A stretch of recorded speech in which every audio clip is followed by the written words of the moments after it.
Learning through rumors, teaching through rumors. What solution do we have?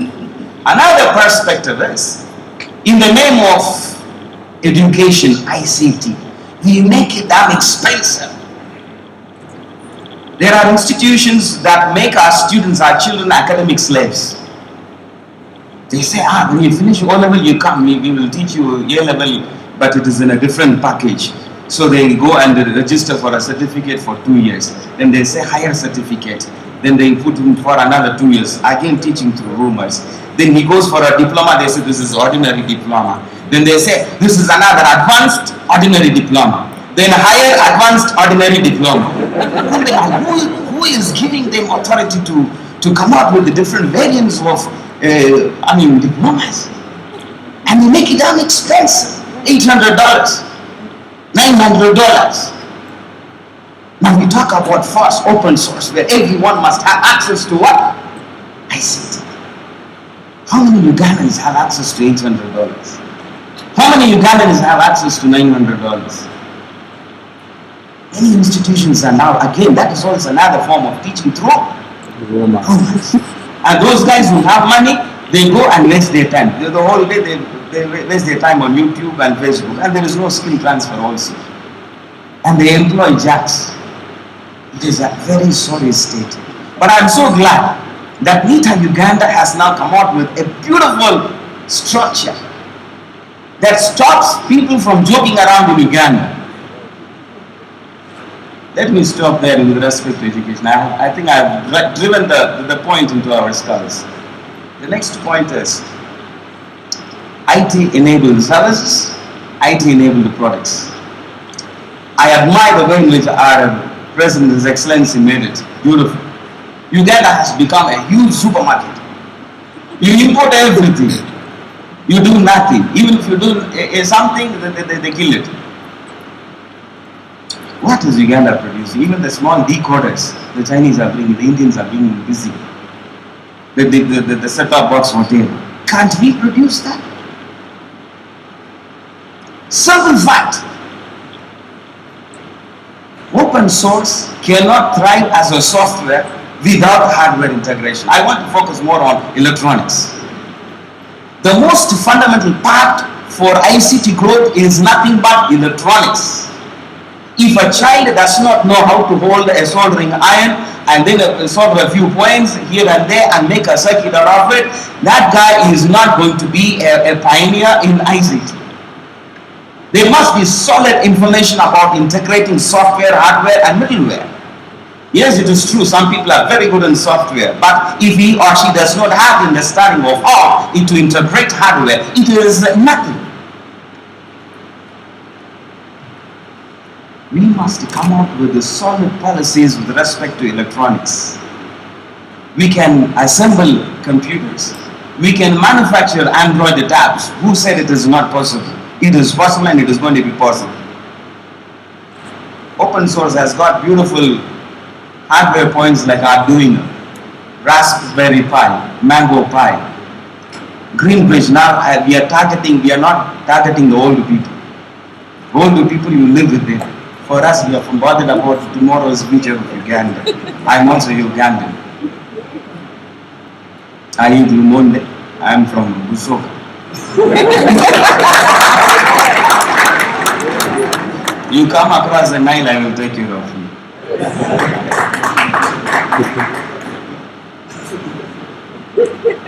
I'm bothered about tomorrow's Uganda because I'm going to be buried here.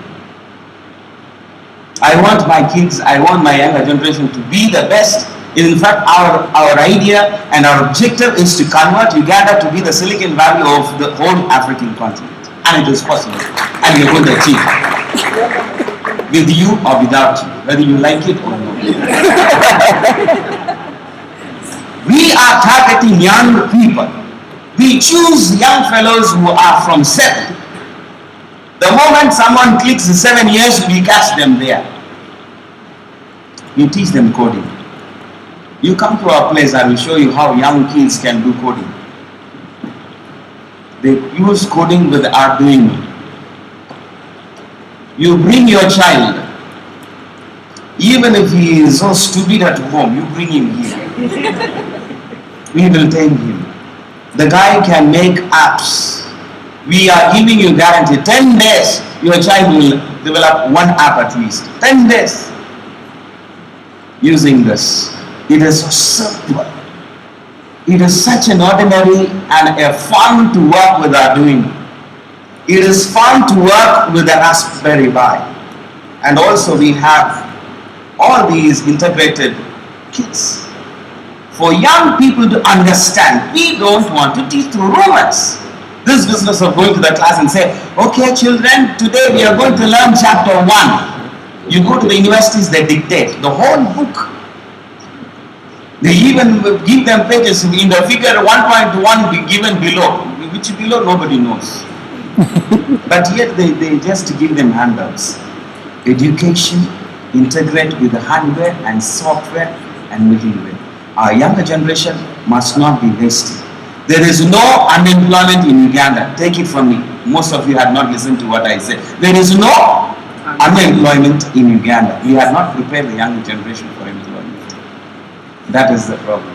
So when we look at this, I will seriously say, let us join hands together.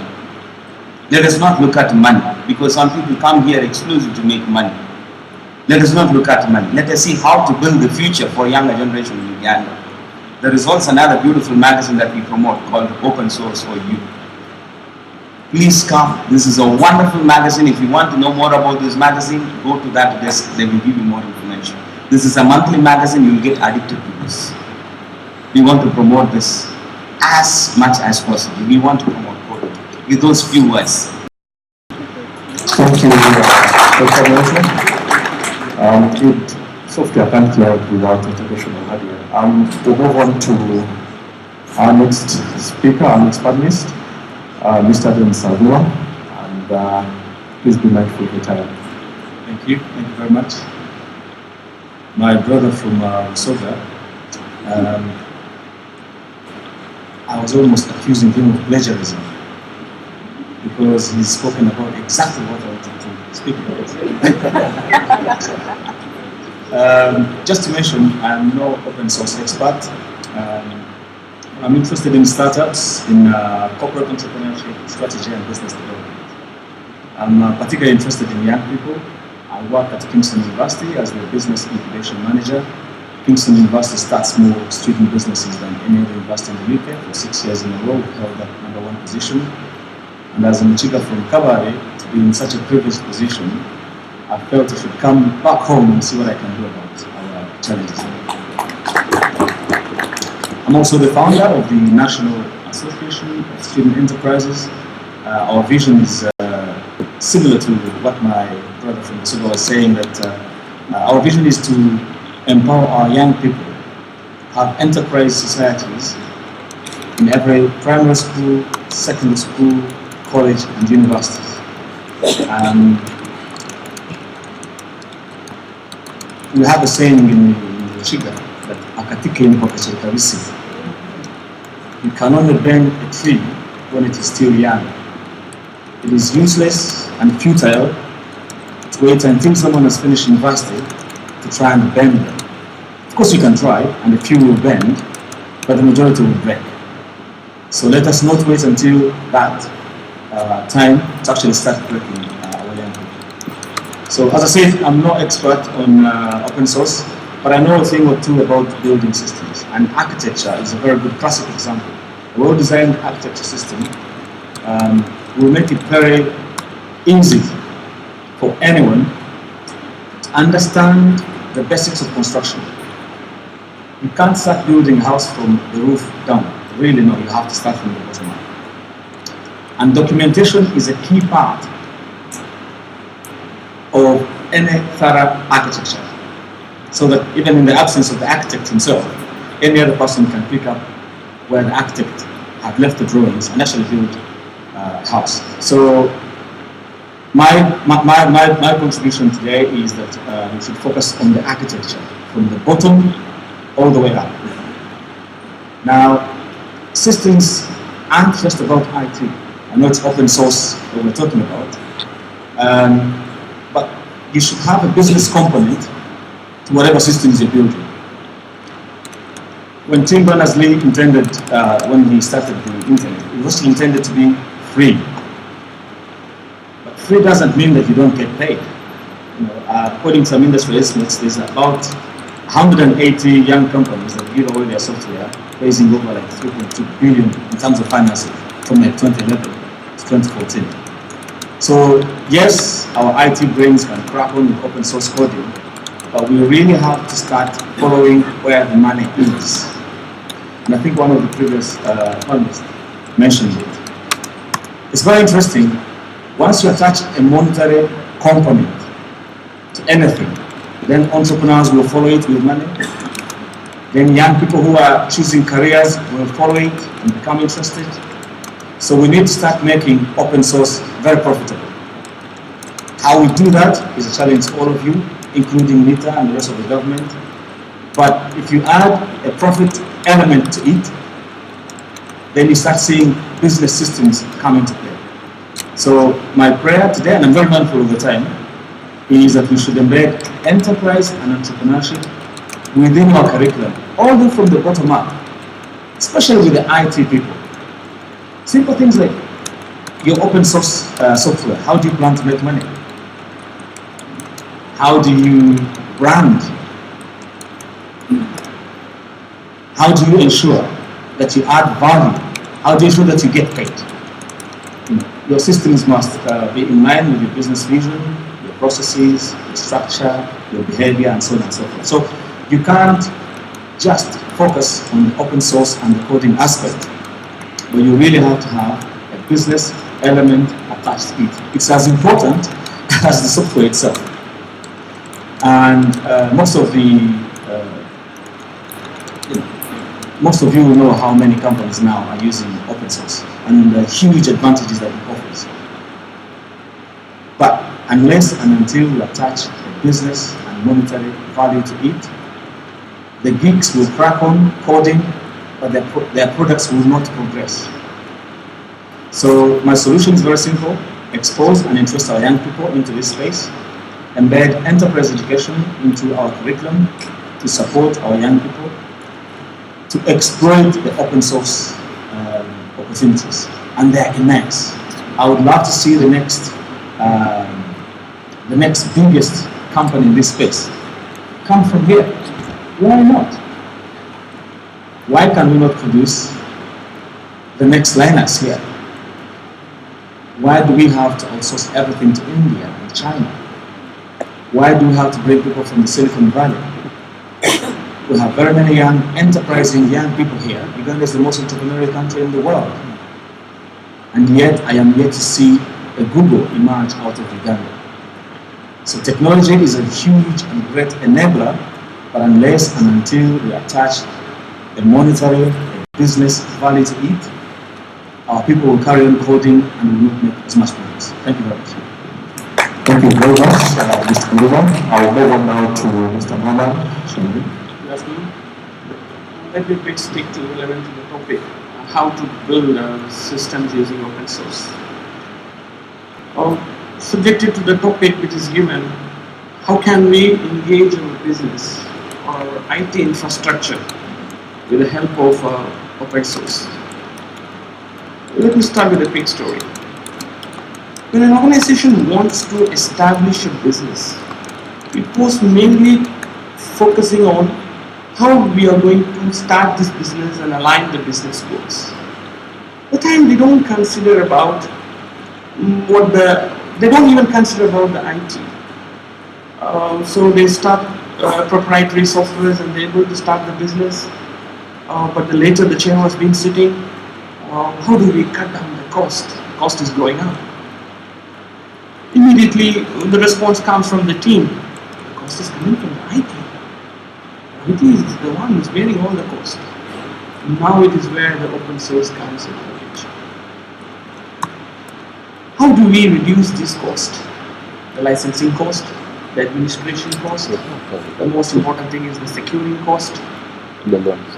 This is where I bring the open source into the picture to make sure that any business organization can survive whole of its IT-based business operations using open source.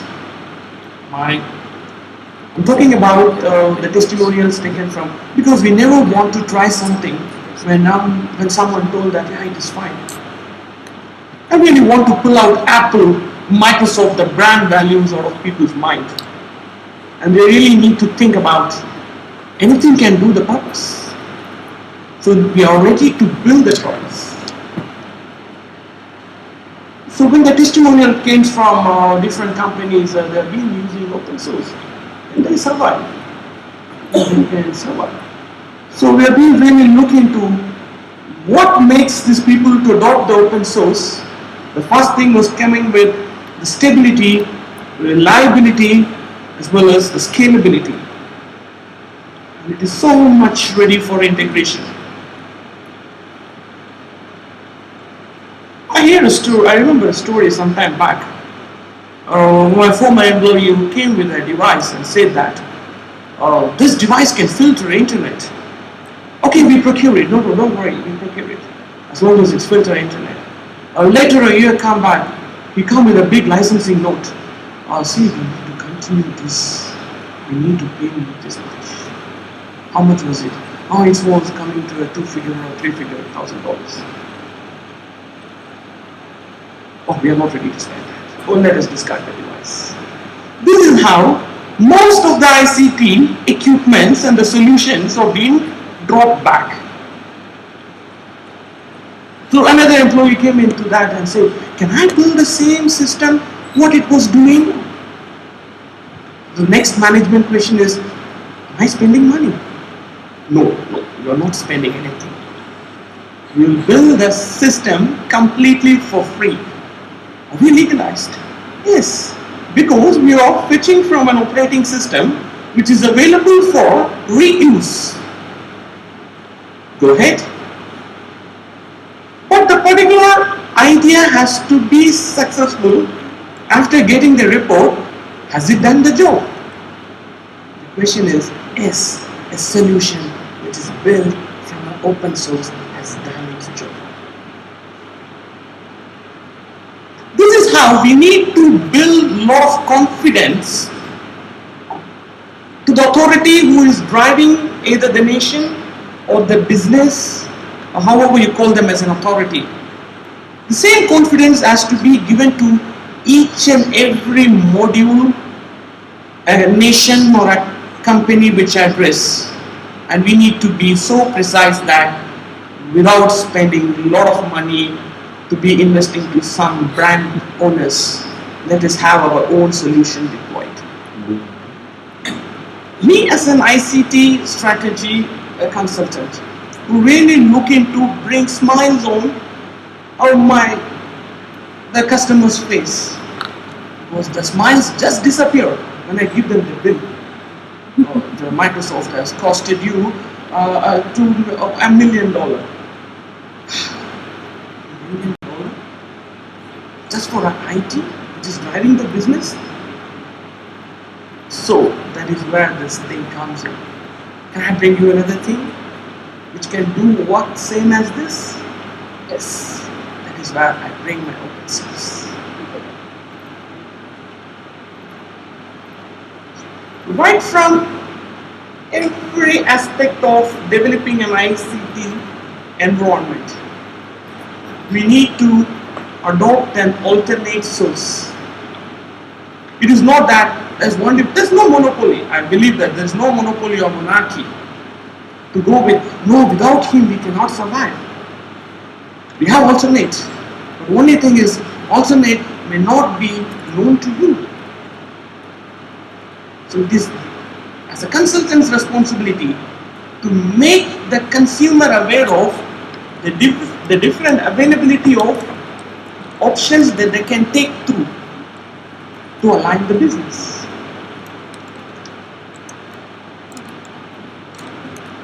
But there is a challenge which comes in called interoperability. This open source has a lot of interoperability issues, but it's the fastest closing gap. Because one of my friends was telling in the panel, .NET has become an open source. It's a good example that it's a closing gap. And Microsoft has released the SQL version of its database software to be installed on Linux. So the whole of the open source religion has to clap their hands for it, to welcome it. Because such a proprietary system is coming down to the level to see can its application. It's a pioneer application of database. Can it run on an open source? That means you should know how future is being focused on open source. Mr. Manuel, I'm going to give you 1 minute to wrap up. 1 minute to wrap up. Oh, this is all the things that we have been trying to make sure that. And one more thing that I want to finish with is open source in telephony system. The telephony system and internet is so costly. Why? Because they need to be paying for their license to the provider for the each and every module you're being implemented. From switching from 3G to 4G, you have to pay this many dollars for you to enable the service. This is where the problem comes in. So the telephony system, in fact, the organization which I was consulting, maybe the organization I'm working with, we went with a solution from Cisco. It was crossing some $100,000. Immediately something strikes my mind. Can we try an alternate solution which can help to build, that is where we build a Linux-based open telephony system. Maybe if I'm speaking technically, there is something called asterisk. I don't know how many of you know it, right? That can solve the situation. And what is the purpose of telephony? To call and receive the calls, right? It is doing it very well. Reliable, stable. Also at the university level, we are trying to focus on, as the friends in the panel were saying, how are we preparing the generation for open source community? Maybe a strict thing that I told all my team members, please don't accept any project which is not related to open source. Please just send them back. Let them come with an innovative project which can enable only open source. Why do we want to do project with a proprietary system? Are you adding value to their brand? No, I don't want to add value to their brand. Let us build a brand. Let Uganda have a brand. An operating system which is built in Uganda. A solution which is built in Uganda. Soon, this country is going to see the brighter side of the open source, where we start seeing everyone, the benefits of open source. Let them forget Apple. Let them forget the Microsoft. Let's create the brand value. Mostly people go into the Apple for what? For something which is the fashion of the age. We really need to bring open source as the fashion of the age. By seeing the SUSE logo on the screen, you have to get the inspiration. This is the platform which allowed me to learn. That inspiration is the one we at the education level, we are trying to implement in everyone's theme of their brain. I believe you'll be finding a brighter side of the success. Thank you very much, Mr. Ahmed. I'll move on to Mr. James Makuni. Yes, thank you very much. I just want to summarize with three things. Before I begin, what I'm going to talk about is just three things. Consider open source first. Let's talk about standards, and let's contribute to open source. Now, I am a software developer. I keep waving at my friends who are .NET developers. We are now cool kids also because we are open source. Usually we couldn't come to these things and hold our heads up because everyone was saying Microsoft is, not there, but we're now open source, so I mean, we're in the room, yeah? My two guys over there. Yes, and I'm also an IT mentor. I help you develop software, and then I recently became a business development mentor as well. So not only do I help you develop software using the best tools, but I also work with you to get your software from just an idea into a sustainable business. I'm also the current chair of ICTAU, and I look forward to having all of you as members and contributing to the ICT Association of Uganda. We want to be your voice, we want to be your interface with government and with foreign countries looking for export. So please, we look forward to your support. Now, I'd like to tell you just briefly about my experience with open source. When I started, a young kid like Daniel, about the same time he was discovering internet, I was discovering computers. And while computers came with Windows, they didn't come with the stuff that we enjoyed. They didn't come with games. They didn't come with software development platforms. Now, if you were to get them, you had to do piracy. And after some time, that didn't work so well because people were not pirating the good stuff. I mean, you didn't find a pirate selling serious games that you would like to see.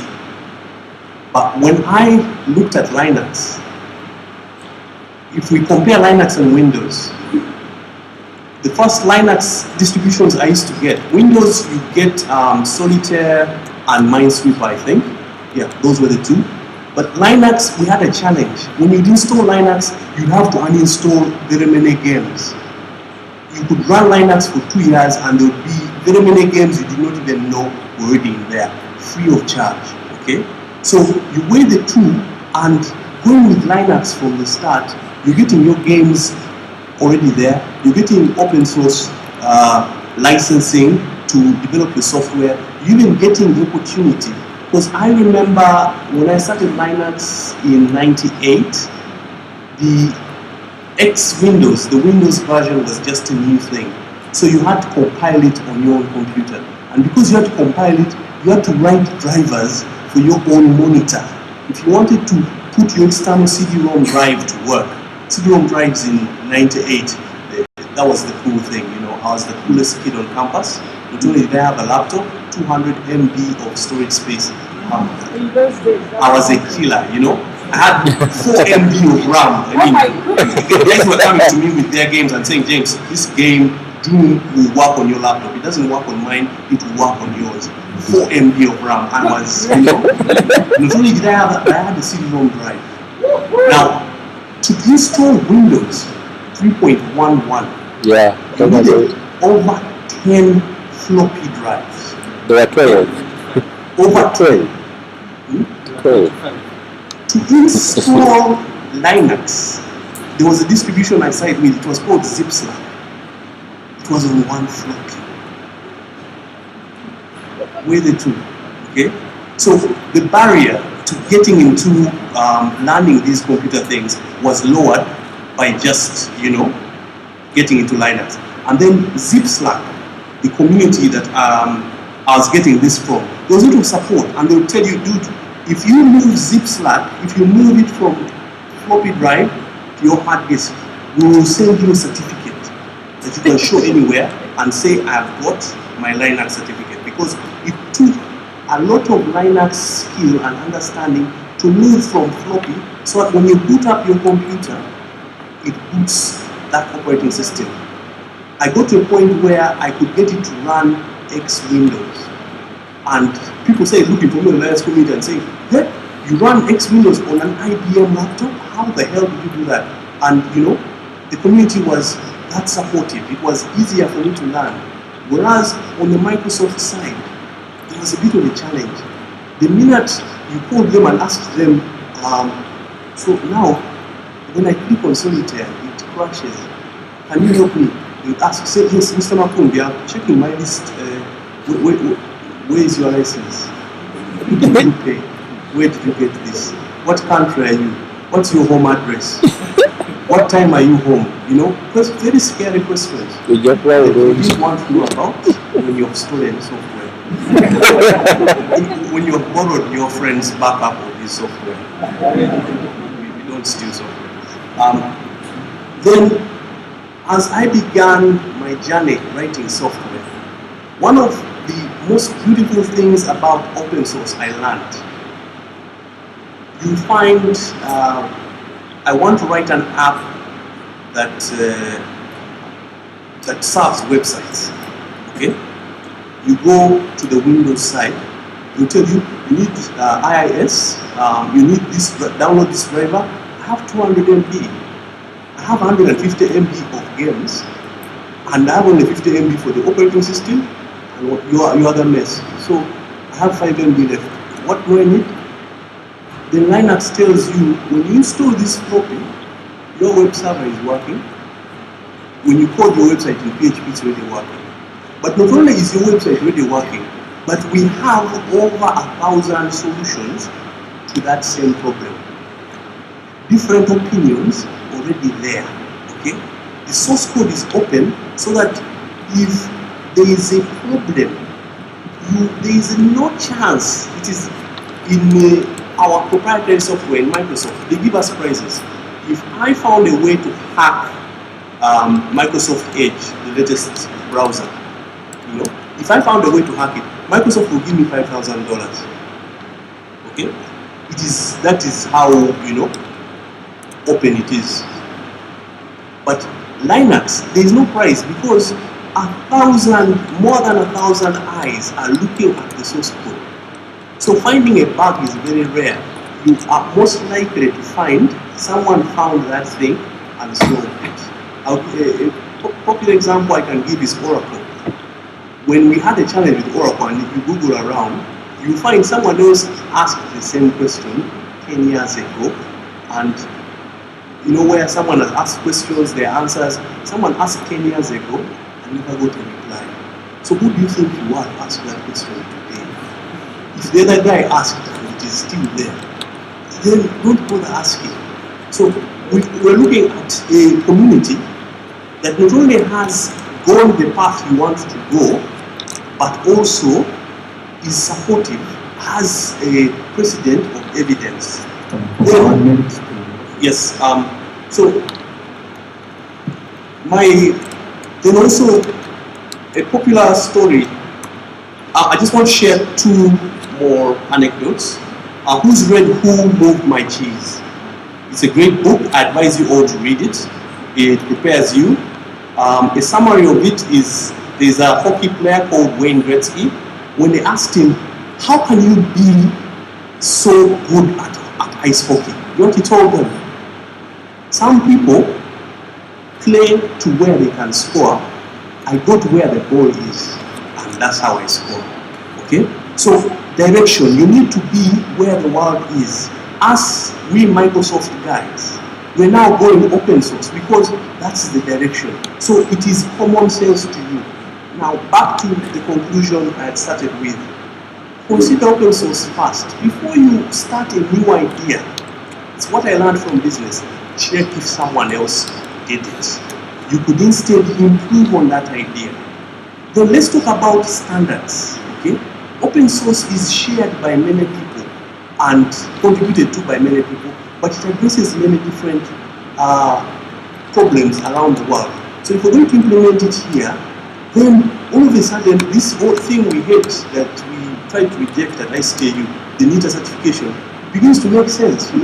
Maybe we need that certification so that all these people who are contributing open source have a standard we can measure them at. You see, when it's Microsoft, we know this is the standard. When I switch on, it will switch on. When I switch off, it will switch off. But now with open source, we need to police the badlands, as we say in the hacker community. Then, lastly, all the advantages I've given on open source, other people contributed. So it is upon you, it's your responsibility, as we say, as we believe. Freely you have received, freely you give. So contribute back to where you're getting this from, okay? So just summarize my 3 points. Consider open source first as a business. It's what I always do. I start with MySQL Server. Depending on the size of the project, I'll go up to SQL Server standard, okay? And depending on the budget of the customer. Talk standards, okay? Security standards. I can secure a Linux server much faster, much easier than I can secure a Windows box, and much cheaper, okay? Then let's contribute back, okay? Write back some things. One of my friends works on implementing an open source medical solution for Uganda. But not only is he implementing it around Uganda, but he is pushing his ideas back into the community. so that someone else in another country, maybe Kenya, when they decide all their medical facilities should use the same platform, can start with Ugandans, okay? Because we're not that much different, okay? So let's consider contributing back to open source. Thank you for listening. Thank you very much, Mr. Makumbi. Before we go to the next speaker, you are aware I don't want to bear the burden of this conversation alone up here, so we need to open it up to the audience. So let's use the next few minutes to wrap up and then open it up. Mr. James Will.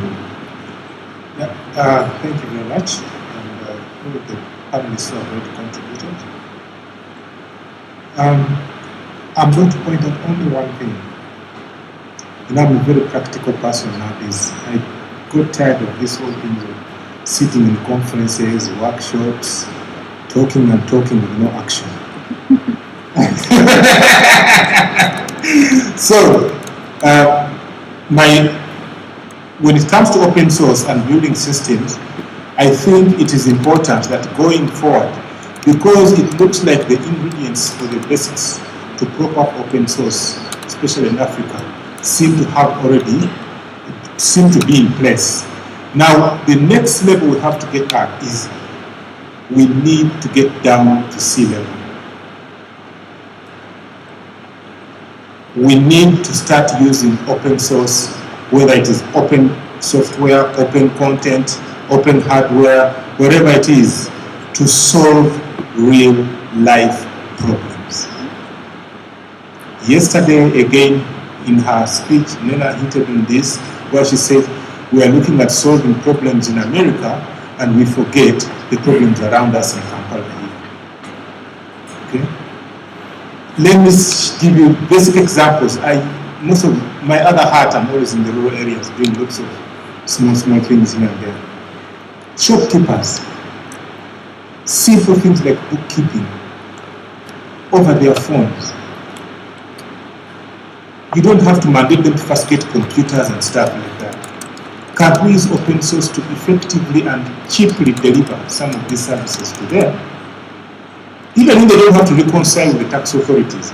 But for a shopkeeper to be able to know that every time someone buys a commodity, I go to my phone, punch in this amount, and it recalculates in the background. At the end of the day, I quickly tell that in my till, I expect to have maybe 10,000 shillings.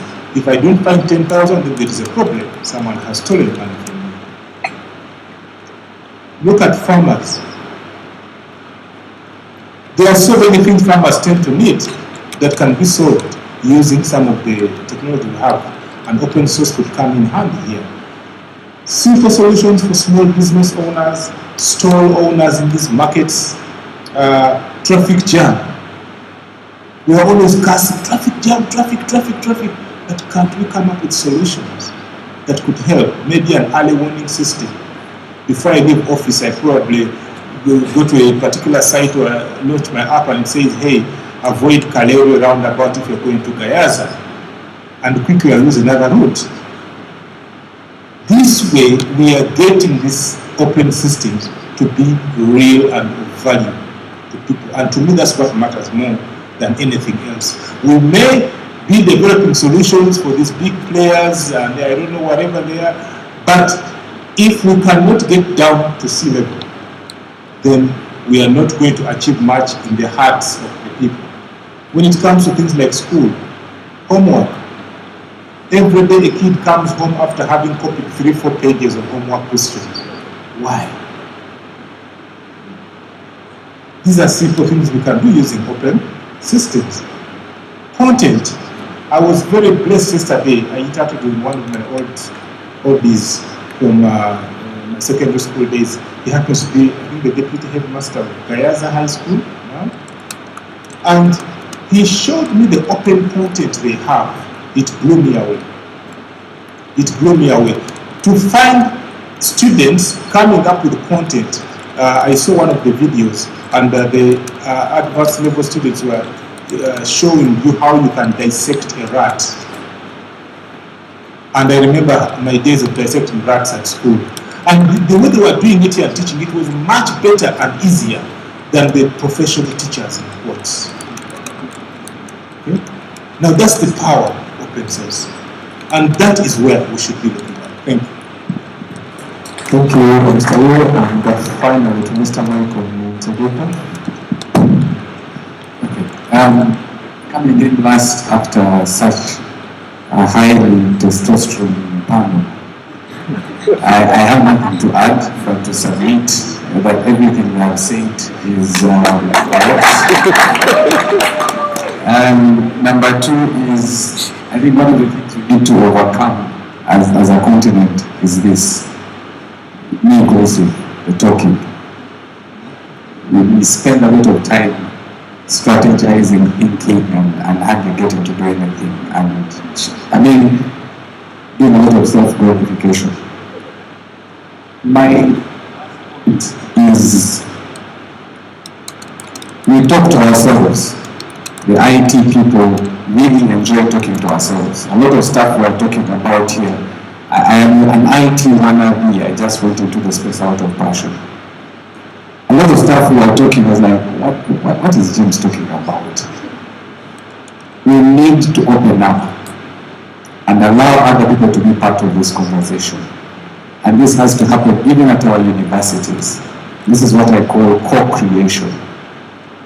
A student of IT finishes 3 years at university but is expected to design systems for health, and yet he has never, anywhere in the 3 years interfaced with a health student in medicine or even agriculture. Till we get to realize that we have those different domains and that we are specialized in that and they can contribute, IT will remain an island, and we always think that innovation is just about designing systems. Thank you very much. Thank you so much, panelists. We've had the different ideas, and the diversity in ideas is incredible. We'd like to bring that now to the floor and take your views as well, questions or ideas. Yes, what I can add, let us get to know you and be brief, half a minute. To go beyond, we want to give the opportunity to as many as possible. Thank you so much. My name is Kelvin. I don't know if it's a comment or a question. Most times, people tend to blame the education systems. And I think the problem may not be education system, but the problem is we have failed to define what education is. Because people have these ideas that they can develop into different things. But when they come up with a new innovation, they say, hey, you know what, we need to take it to China so that you can get more advanced skill, and when they disappear, they don't come back here. So, is the problem the education system?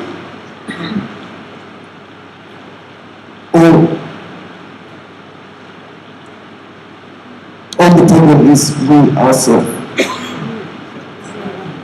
Sorry? Yeah, so I usually like to all of you to pray and read this book called The Parable of the Pipeline. If you read it, you will really discover how the world, because I am really scared about the coming future, especially for the youths.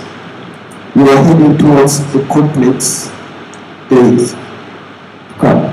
And the last point is about especially those who employ. I always love to do, especially when I apply for a job and they call me for an interview, I always like to ask, is it my transcript that is going to do the work, or it's the knowledge and skill that I have? Because there is a saying that knowledge and skill is just 15% of your success, and 85% is the network that you have. So, should we employ people depending on knowledge, on transcript, or the skills? Thank you. Very good point. should be qualified for an interview, the open learning academic. Thank you. I'm Nathan from Resilient Africa Network, Makere University. Mine is on open source versus licensing, especially at the country level. We are talking about open source, but also the other big players, especially who are not in this room, are thinking about business. I want to give an example of one of the innovations that we are supporting that has developed a free software which you can connect, which you can put to your phone, and you're able to broadcast radio, community radio. You don't need to go to a station and sit. It's a mobile radio, move with it, and it can broadcast within 15 kilometers. It's an open source which they have put across. But we are finding a lot of challenges with these big players of these radio stations who are saying, UCC, what are these people doing? They are out-competing us. But for us, this is a free and open software. But for them, we are now running to UCC, but these should do close because they are doing what? They are out-competing us. So to what extent now are we going to be engaging these players who are looking much into business vis-a-vis the open source? And we are happy that UCC couldn't listen to them because we had engaged them on how this could be very important. Because most of these radios, you have to sit in a station and that's when you can contribute. But these are community-only radios. You have your phone, you install the software, and you're able to broadcast. So I think we need to look into the issues of open sourcing versus licensing. Thank you. Well done. Thank you very much. Bashir Chirika, Isbat University. I'm going to talk about just two concepts. Yes, open source, but we're in a country which has been affected by these two words, monopoly and perception. So I'll just give an example. 15 years back,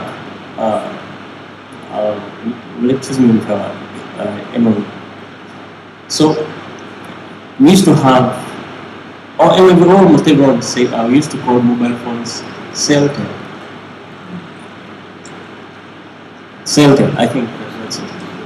But for a long time, it took much time to change from that. That is perception. And currently, most of us, according to the platforms we've been using, everyone knows that's the kind of, if you're talking about computers, that's what it's supposed to be. If you're buying any computer, let us say laptop, or what is supposed to have that platform, specifically let us say Microsoft. So, my kind of question is, how much has been done? I don't want to speak as a computer specialist. I just want to speak as another person who doesn't have much knowledge about IT. So, how much has been done to educate the just normal people about IT to say that they should have an understanding according to these two concepts, monopoly and perception. I'll give an example. For example, if you look at if it comes to perception, the students, most cases, for example, in training, when it comes to training, because most of them, they always look at having free softwares, everything available for them for training. But when it comes to supplying these equipments, realize it's supposed to have an additional cost. So you find it a challenge sometimes in delivering such equipments and requirements. So it becomes a problem. So students get to have it in the perception that we're supposed to have them for free, but we're supposed to supply them for sometimes with a cost. It becomes a problem. So that's that kind of question. Please be brief and be very brief and precise and concise to the point. Thank you. I'm by name Kataboland, and I just want to send my thanks to Mr. James, where actually For sure, I started Linux in 2007, and it was one of our mentors. And ever since then, I've never stopped working with Linux operating system. And we've built platforms in Linux, and most of our apps and softwares are being brought in open source. He's one of the pioneers of Linux open source, and when we look at you talking about open source, I think I'm so grateful.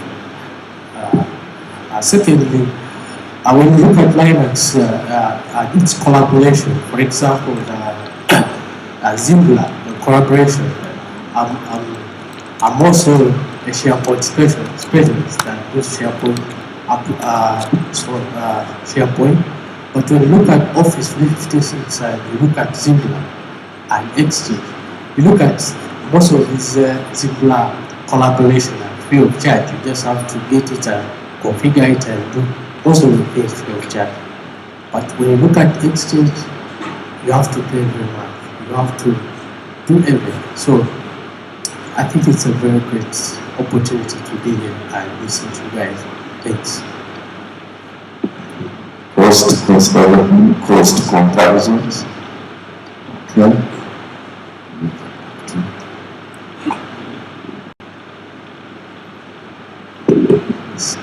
Salam from GIX and Material Innovation and Exhibition Center.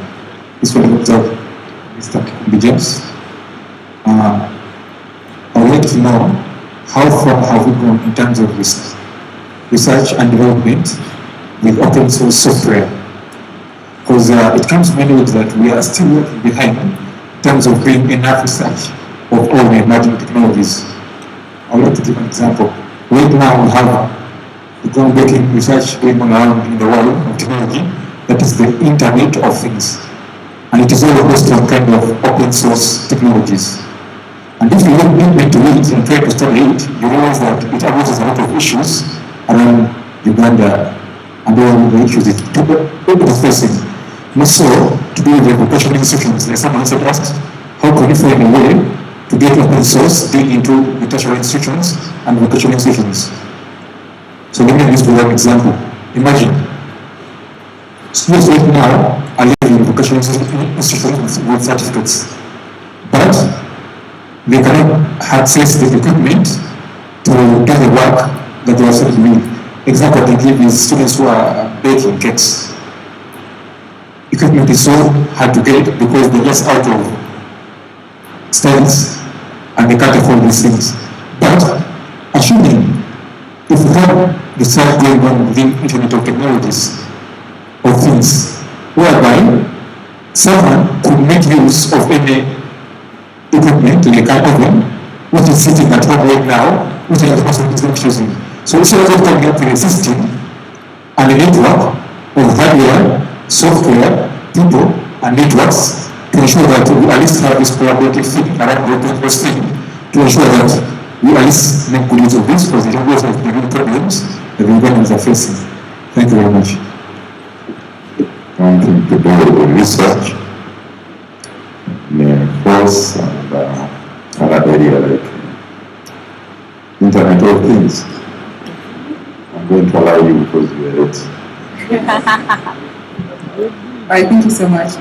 Mine is a quick one for Dr. Milka Singh.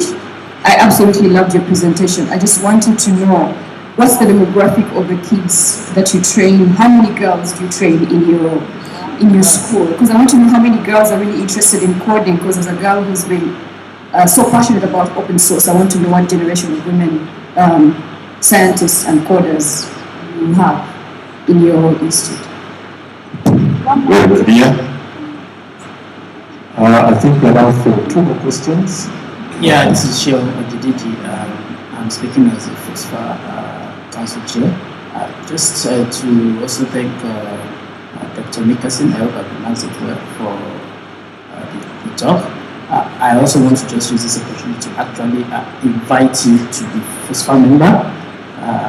And I think some of the things that are shared by the panelists also could also help motivate people beyond Uganda.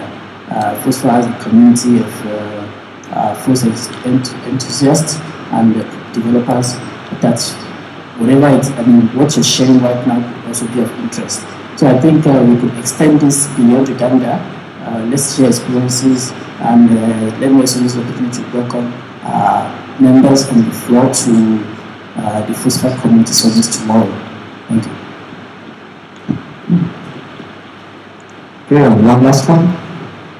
There's a gentleman over there just saying, my name is Minna, I come from the internet.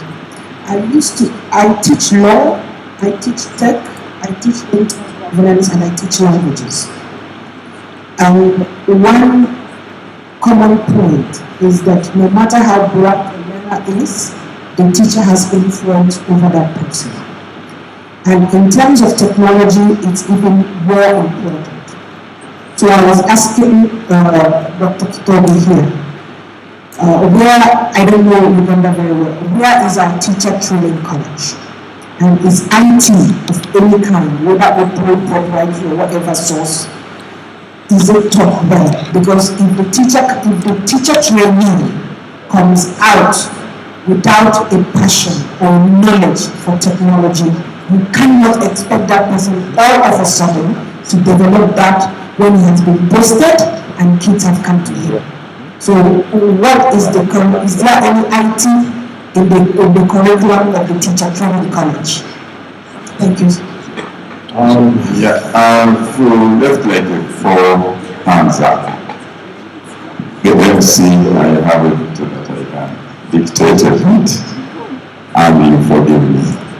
What I will do, even if it's the second session, I will allow you to ask. Why? Because I've got request from 2 of our presenters for the next session. They have engagement in town.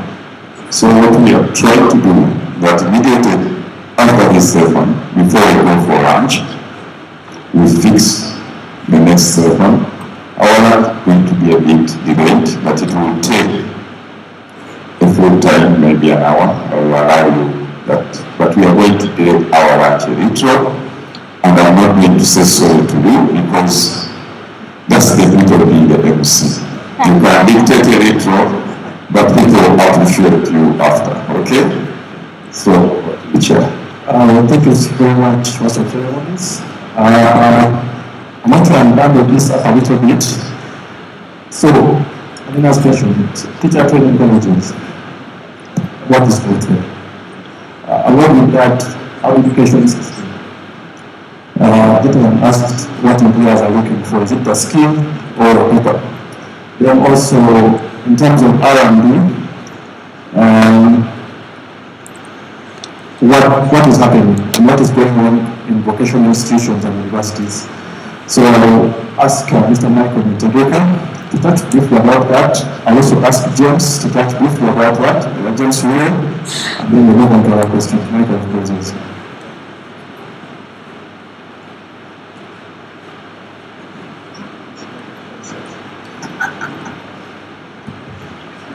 I'm told this one is closed source.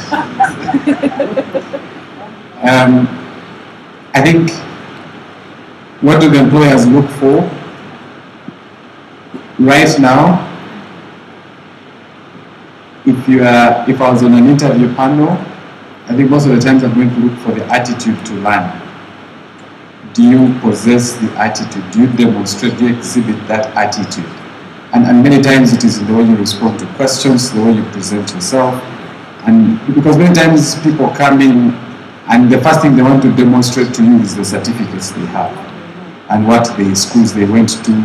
So somebody tells you, introduce yourself, I went to so-and-so kindergarten, I was in this primary school, I went to this, then after that I went to Makere, got a first class, thank you very much. Who are you beyond your qualifications? And many times, many of us have not paid attention to who we are and what drives us, what is our passion, what is our purpose in life. Because that tells me quite a lot about you, whether you're teachable, whether I can enable you to learn a little bit more, and a couple of other things. So try to get to know yourself a little bit beyond just the qualifications. Our education system, I think, who is training our teachers, I think it's a game of chance, especially from the ICT perspective. I'll be very honest with you, unless it has changed in the last 2 years. The people that are teaching ICT are people who are passionate, but have not necessarily been trained to teach. Number two, when you look at the ones at the university, and I know I'm going to be skimmed here because a couple of them are colleagues. I used to be at university for a long time. We have people who are training us stuff that they themselves have not been able to put to practice. So you find somebody teaching programming but has never attempted to write a code or line of code that is functional. He's teaching web design but has never designed a website that he said, refer to this website. When I was still in Makera, I made a recommendation that all lecturers in the faculty of IT should go for industrial training. I think that's the time when I started losing my popularity and left the faculty. But I was serious, because we cannot give what we don't have. We can't give what we don't have. And my last point around this is that for as long as the teaching of IT remains, especially in the context of Africa, in this part of the world, for as long as IT remains a domain as a profession, and yet we claim it is an enabler, and we don't understand the other spheres that we're supposed to enable, we'll come back 4 years from now and we'll be still talking about the same things. So I really want us and encourage us to say, open up. We have our own justice here. Let's engage the judiciary. Let's get to understand how they do stuff, and then technology will fit in right. Don't change them. The challenge we've had is all the technologies we've come up with, we want to force them to change. I was sharing with James, doctors in their practice, in their training, hardly have sufficient time to go on the computer and type keyboard. We are trying to develop systems that force them to use keyboard, and they are struggling. I was trying to tell James Mire here, can we do something that enables them to continue writing on some technology? Maybe that would help us get them to use technology and appreciate it better. And I rest my case. Thank you, Michael. Now, very quickly on to the issue of R&D in open software. I'll ask James Mire and Mr. Anguma to just share briefly on that.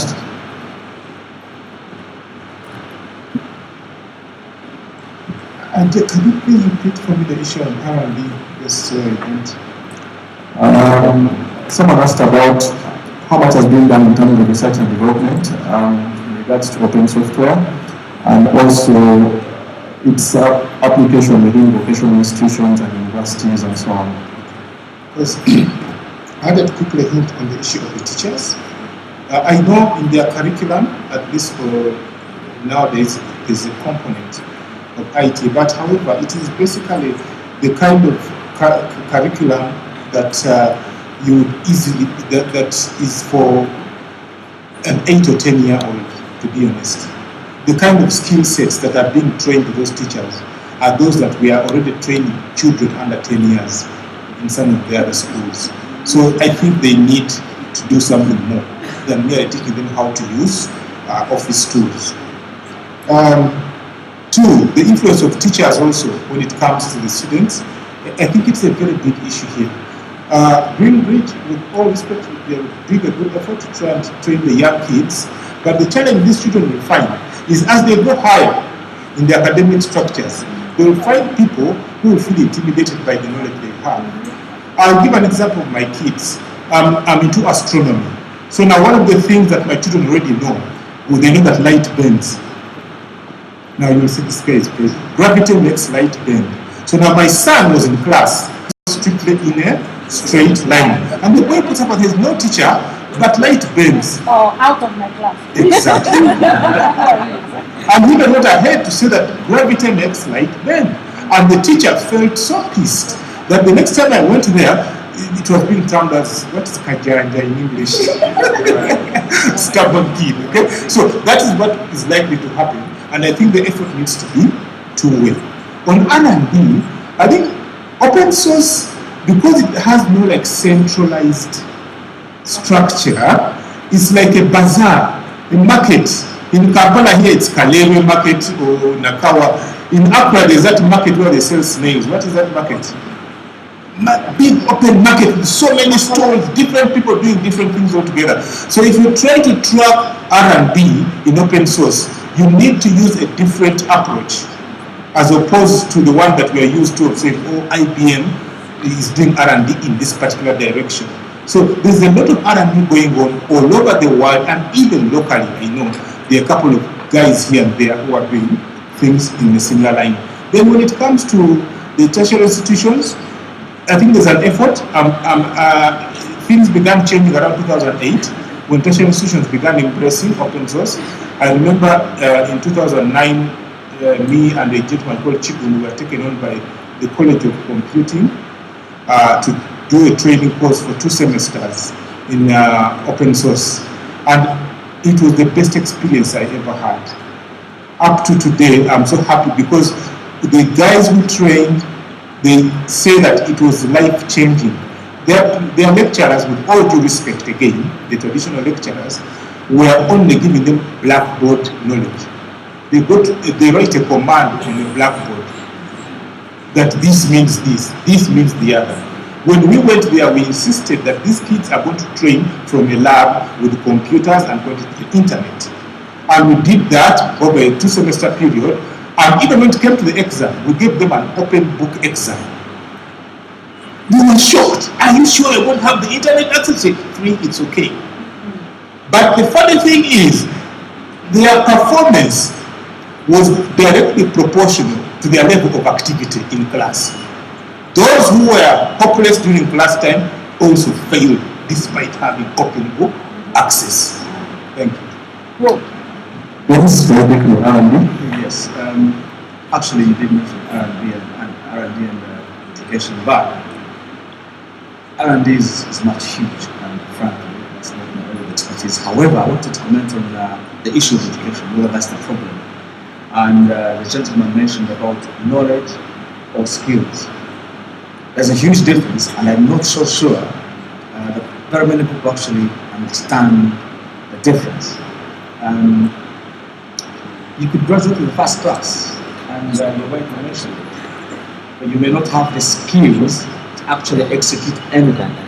And my contribution will be that we should encourage proper hands-on experience, so that even when in primary school, secondary school, university, open source being an organic kind of environment, by the time you went to finish in university, you may have missed out on some huge opportunities had you been actually involved. My daughter, who is 10.5 years, at their school, they are using these Raspberry Pis as part of the BBC. The whole of the United Kingdom, imagine like in the whole country, they are already learning how to code. They're exposing their children on this kind of systems.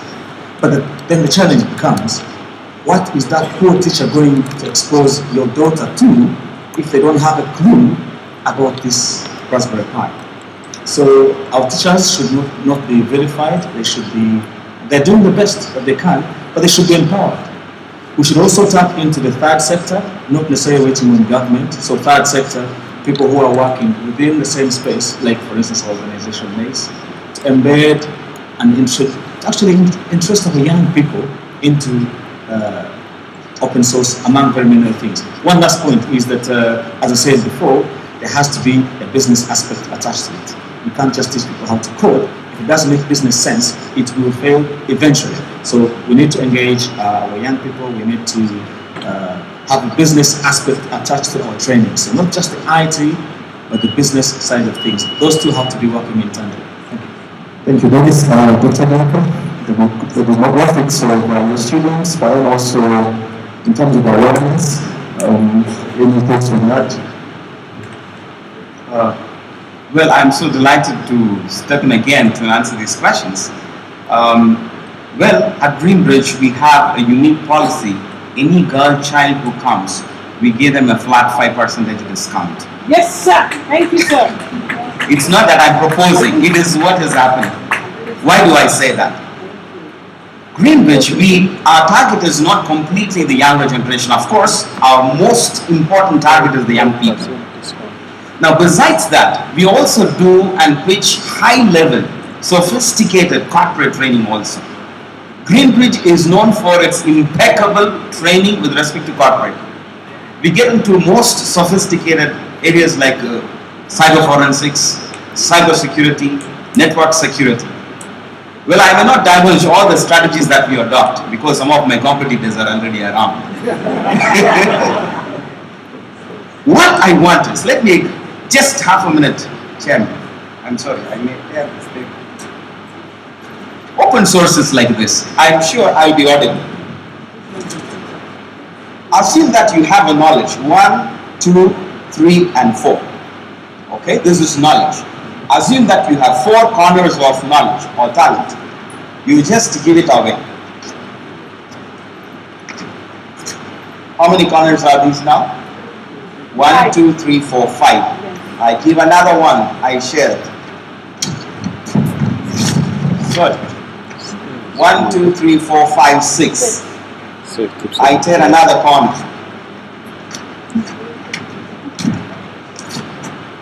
1, 2, 3, 4, 5, 6, 7. And again, I keep on sharing this knowledge.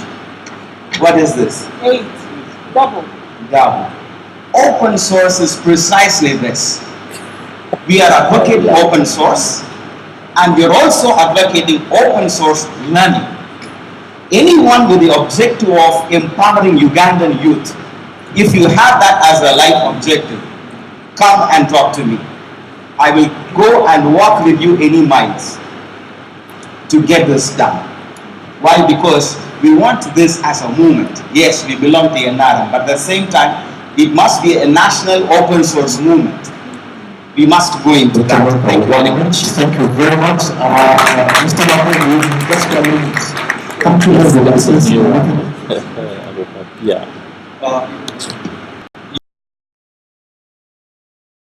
Which question was that? Asked about licensing versus open software. Oh, right.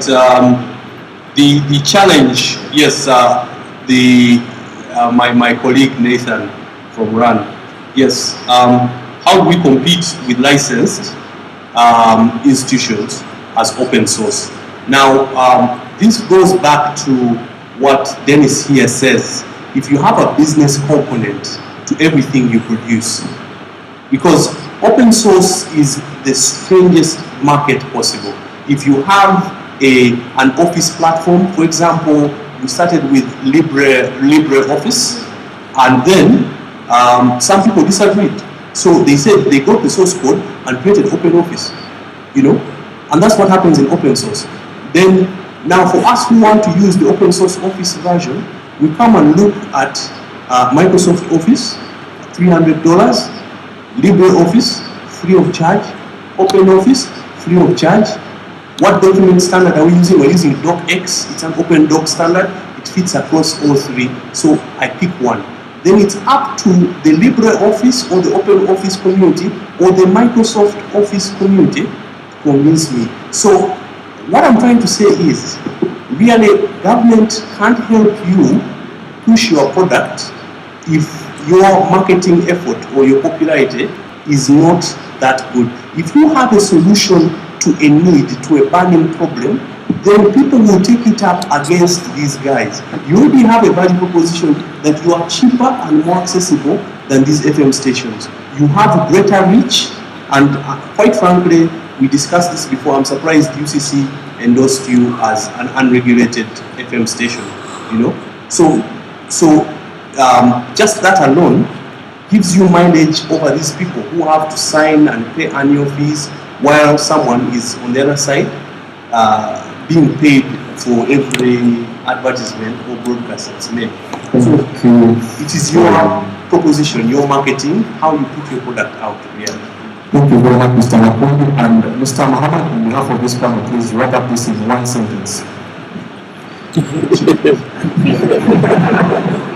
Okay, also, being concerned about whom to blame, the education system or whom to be blamed, right? It is to blame every one of us. because every education system is found from the foundation. We cannot simply blame education system just by coming into a conclusion that it is not helping the community to move. It is founded and everything is being found, a lower diploma or a higher diploma. It has everything has its essence. Only thing is I want to make the community of the students to reason and learn.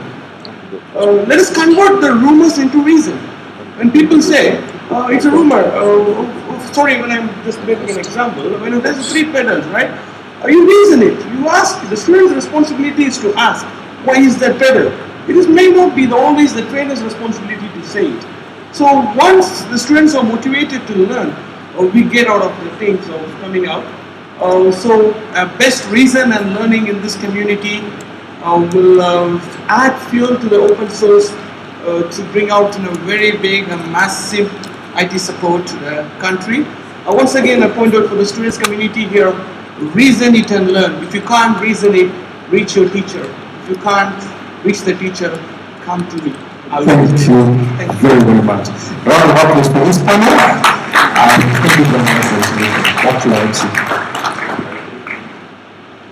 I'll give it an microphone. When you give the round of applause, you don't include yourself. Let us give the chair a good round of applause. Managing such a high-quality panel was not easy. That's why we had to go beyond time. Now, I want to take this opportunity to invite Dr. Drake Miende. Dr. Drake, get to the podium. Mr. Lee, Secretary, more interactive big man. Please get to the podium. Honorable Justice Obama, intended for the group. We have Mr. Andrew Plama here, but any chance, or his representative, Dr. Eddie Mokola, or his representative, not the brother, because when you are the brother, you might not necessarily be the representative. And Mr. Richard, the brother. Okay. This is a very important panel where we are going to be looking at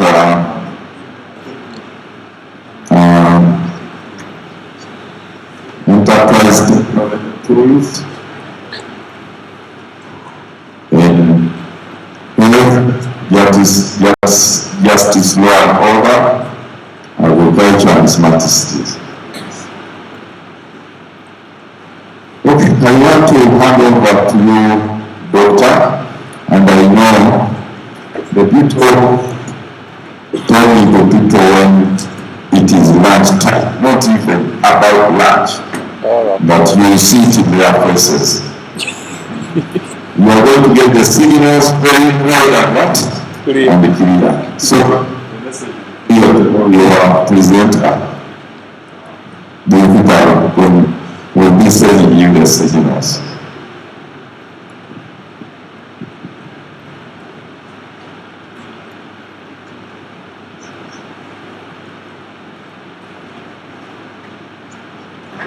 Okay, let us welcome the panel. Because also accepting, making them accepting to present with lunch was also not easy. They are feeling the same way you are feeling, okay? Okay, good.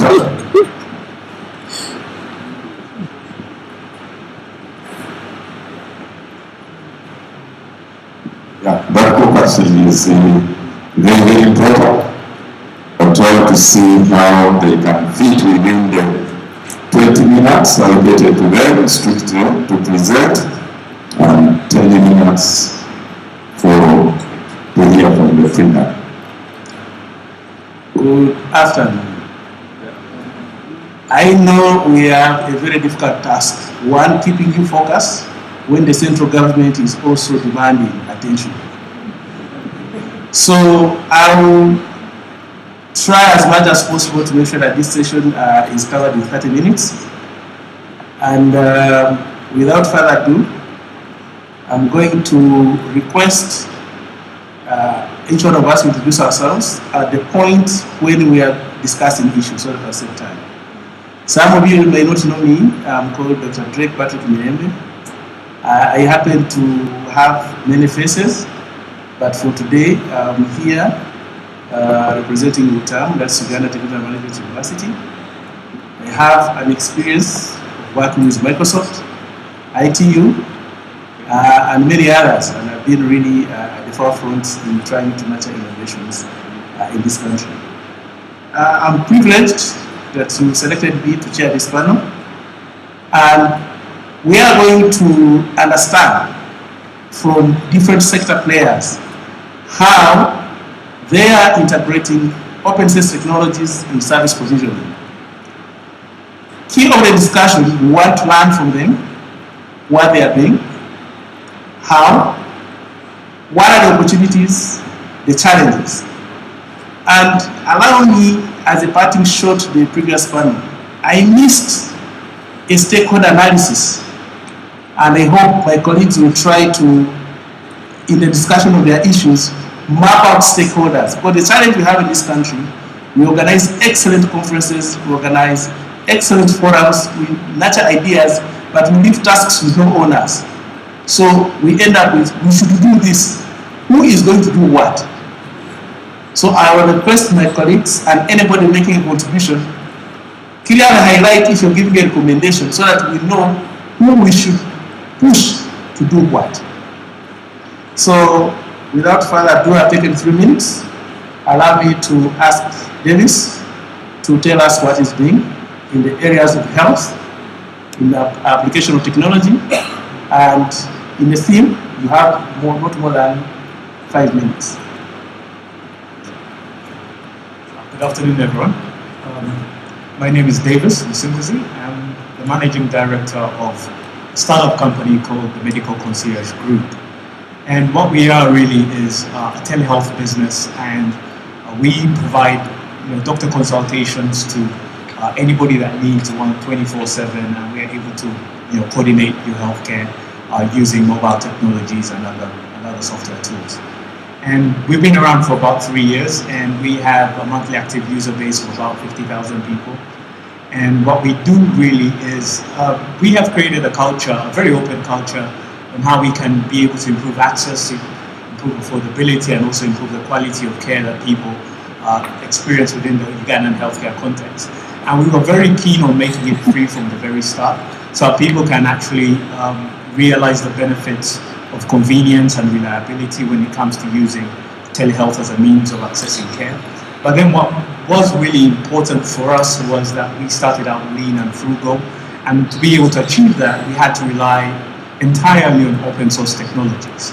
And we used this in terms of how we built our telephony systems using Asterisk, how we were able to build our SMS platforms using Rapid Pro, and what that has been able for us to do is to be able to also custom make products and services that deliver value to businesses, especially businesses and organizations that are involved in patient care.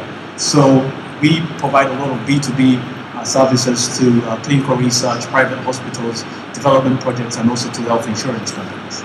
And I think Uganda is really a really perfect case for how you can use open source technologies, especially in healthcare, largely because a lot of these principles have been driven straight from the very top of the Ministry of Health in programs that they have, for instance, OpenMRS for their electronic medical records, or even DHIS2, which is the National Repository for All Health Information.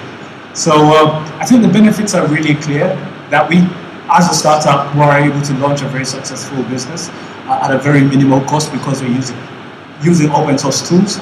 That the development communities around these kind of platforms allow us to use distributed teams across the world to be able to build certain features in our technology architecture. And then also, I think the real digital dividends of with healthcare, for instance, are going to come from when and how we share health information. From patients to the people that provide care, between the people that provide care to the people that actually pay for the care, be it government or insurance, because it's aggregating that data and mining that data that provides us with new insights on how we can make healthcare more affordable, more accessible, and also improve its quality.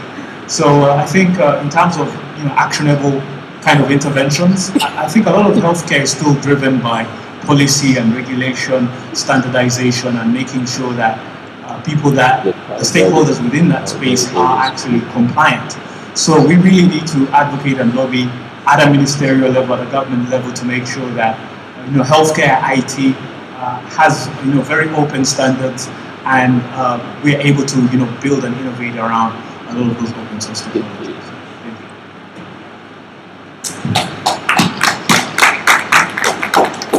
That's excellent. Well delivered and on time. I would like to request my colleague next. That's Martin. Yes. Martin is from KCCA. I would like us to take us through what you're doing at KCCA using technologies broadly, but more importantly, in the line with the theme of this conference, the open source technologies to deliver service. We know very well that at least we have had media that you're trying to do a lot of service automation. So just give us a background, and we want to know, more importantly, what are you doing to support the innovation besides consuming the technologies? What are you doing as KCCA to promote the innovation in the space of these open source technologies? Thank you, Greg.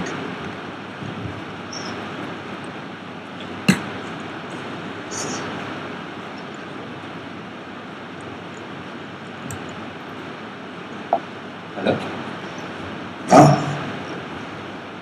Sorry, I asked the chair to okay. Thank you, Greg. I'm happy to be here at this forum. I'm happy especially because we had a meeting, had a meeting with KCCA, and one of the initiatives that the ED was trying to champion was the ED from NITAU to champion with our management was adoption and usage of open technologies. And he got a warm reception, and it was introduced in a number of projects that we have done using open source technologies. In KCCA is a public institution, as you're all aware. It's always in the news. Many times you assume the services it offers, but a number of them are the services that government is mandated to offer citizens, which includes road constructions, development control, law and order management in the city, and any other assignments that government may assign KCCA. So this requires, and in many of these cases, we also do revenue automation. But for all these services, you realize that IT plays a major role as a drive to improve efficiency in delivering services to the citizens. And in all these services, you cannot, you need to understand where the priority of the major citizens is. Most citizens want to see so many paved roads. Now that automatically translates into a budget. If you have an IT budget, where should you, how should you align your budget to the strategic needs of the citizens and the institution? So we've got to think of cost-saving initiatives, and one of those is partnerships and open source technologies. Because if you're talking about middle income status, it means you need to reallocate resources from one area that consume unnecessary expenses to areas that are required by citizens. So in that regard, we also prioritize the kind of automations that we do make for the citizens, because we realize we need a lot of money and to fund various activities. So we decided to, in 2013, we decided to start the automation process. We have a 5-year strategy in terms of ICT, and it is built on, the mandate is to build a smart Kampala, the Kampala that we want. And that has several components, key 5 pillars in it, of which one is revenue automation. So we started with that, and we've registered success. The model we used was still open source. We used PHP 5, and we encouraged, we built it on a model of bring your own solution, because the way we did it, every service or revenue collection agent can actually just bring their collection, and we tap onto the system and collect. That has generated a lot of benefits on our side in terms of efficiency and in terms of revenue growth. As we speak, we are at about 208% since we automated revenue growth.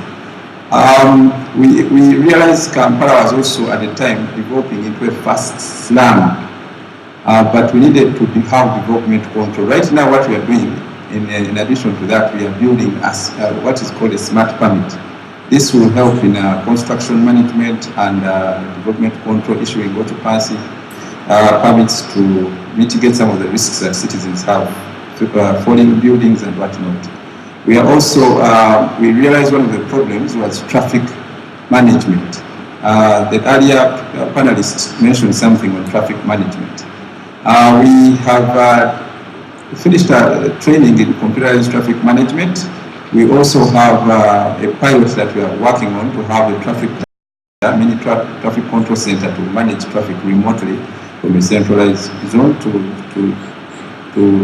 improve how we offer this service.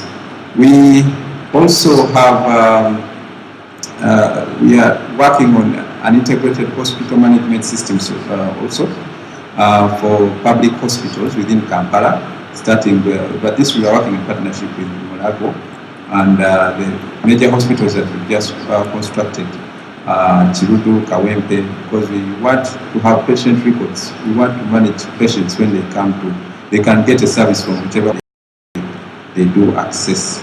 Of course, that is also built on reliable infrastructure, which should spread the entire city, and that we are working very closely with NITAU. We recently heard in the papers, Kampala, NITAU was setting up Wi-Fi free Kampala. Of course, we are working on this in partnership, and it's intentional, and I think starting next month we'll be working to achieve that. So a number of these deployments are open source enabled or enabled. And I don't know if you, okay, it's time.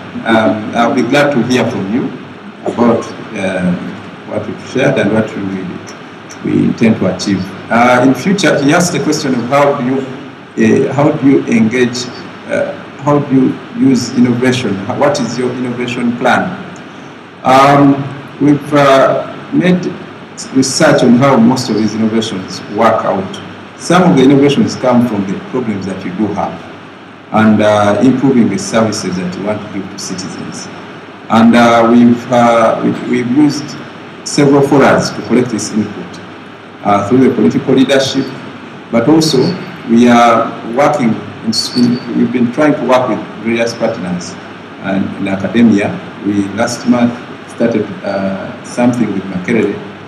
We've been actually working with Greenbridge. I'm happy with all of my team has trained in open source technologies at Greenbridge.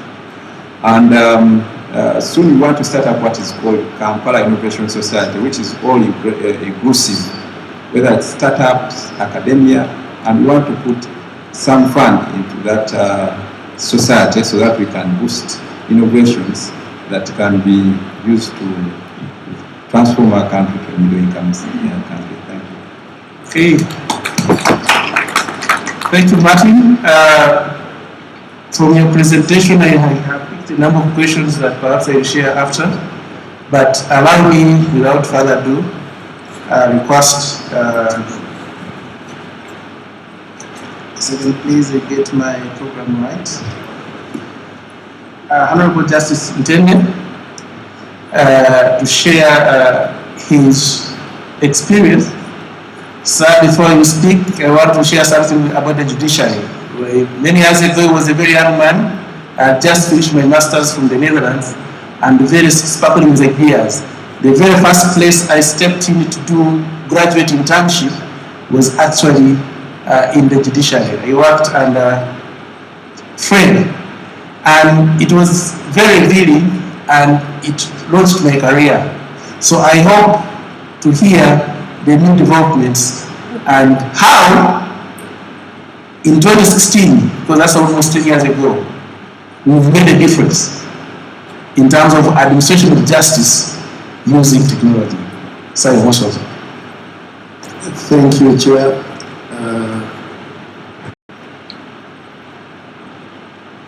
What do I bring to this conversation? I'm simply a judge, hearing and administering, hearing and deciding cases.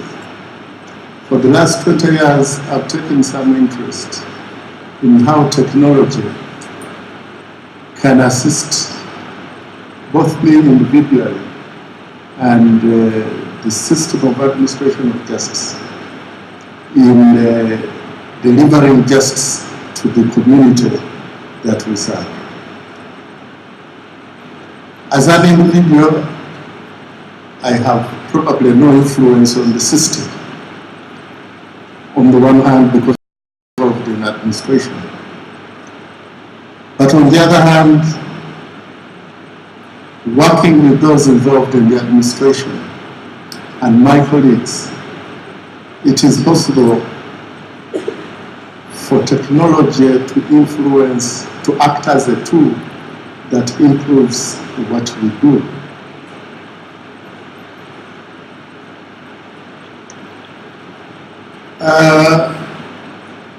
When you consider free and open software, I recall 15 years ago, I was perturbed by one issue. You would have one CD going around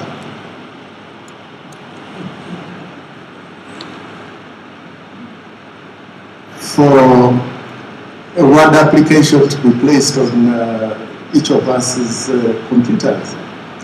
And it raised the question of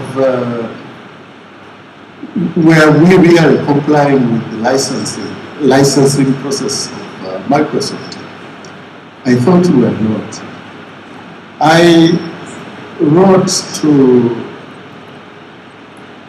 my colleagues in IT that why don't we consider using an open source word processing application like OpenOffice. I pointed out the dangers of the institution involved in the administration of justice that must be based on integrity. For it to be infringing copyright of other players in the field. I don't think I got a written response back. But I'm glad that in these 2 or 3 days, I'm here with our team in IT. We shall go back and continue having some of the conversations that I've started here. Obviously, FOSS can help us move our burden in many different ways. 9 years ago, I took up an assignment in another jurisdiction outside our country.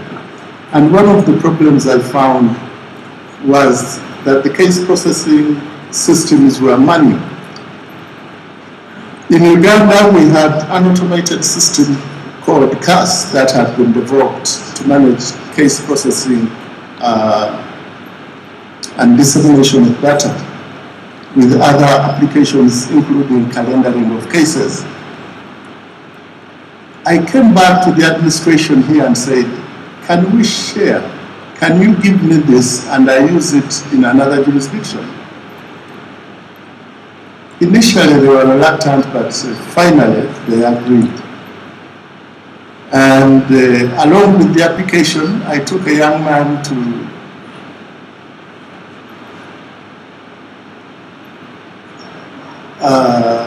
adjust it and make it fit for purpose for the new jurisdiction in which I was. And in a fairly short time, that had been achieved.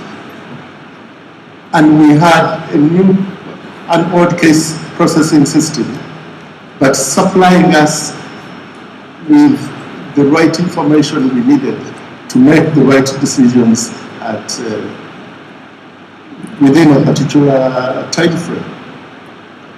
So the question of sharing data, sharing applications is something that is very helpful in the administration of justice. It is applicable. We simply do not have the resources to rely on proprietary software.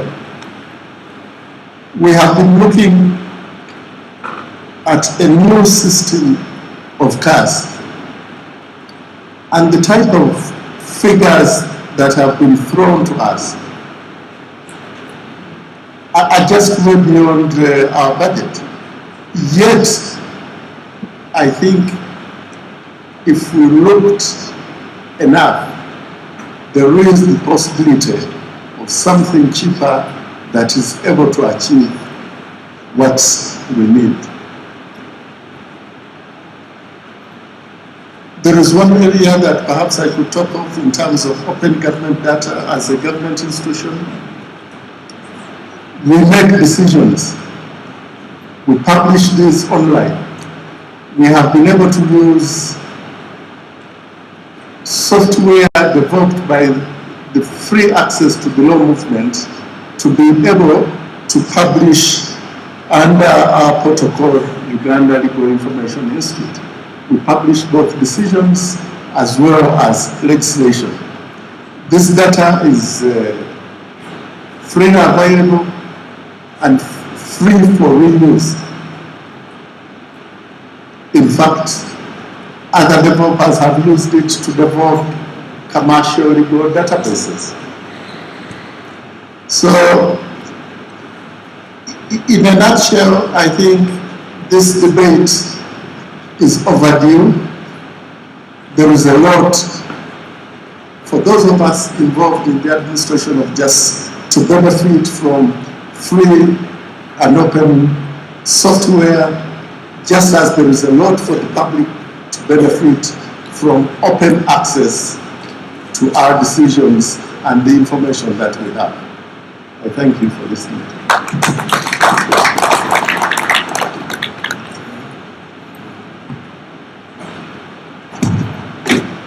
Thank you very much, Honorable Justice. Quickly, we're doing time bad, but from the presentation, I have picked up a few things just to make sure that whoever is doing the rapport takes the right points. And I would like to throw these questions for clarification. One, I want to go to KCCA. What are the challenges that you are encountering in uptake of open source technologies?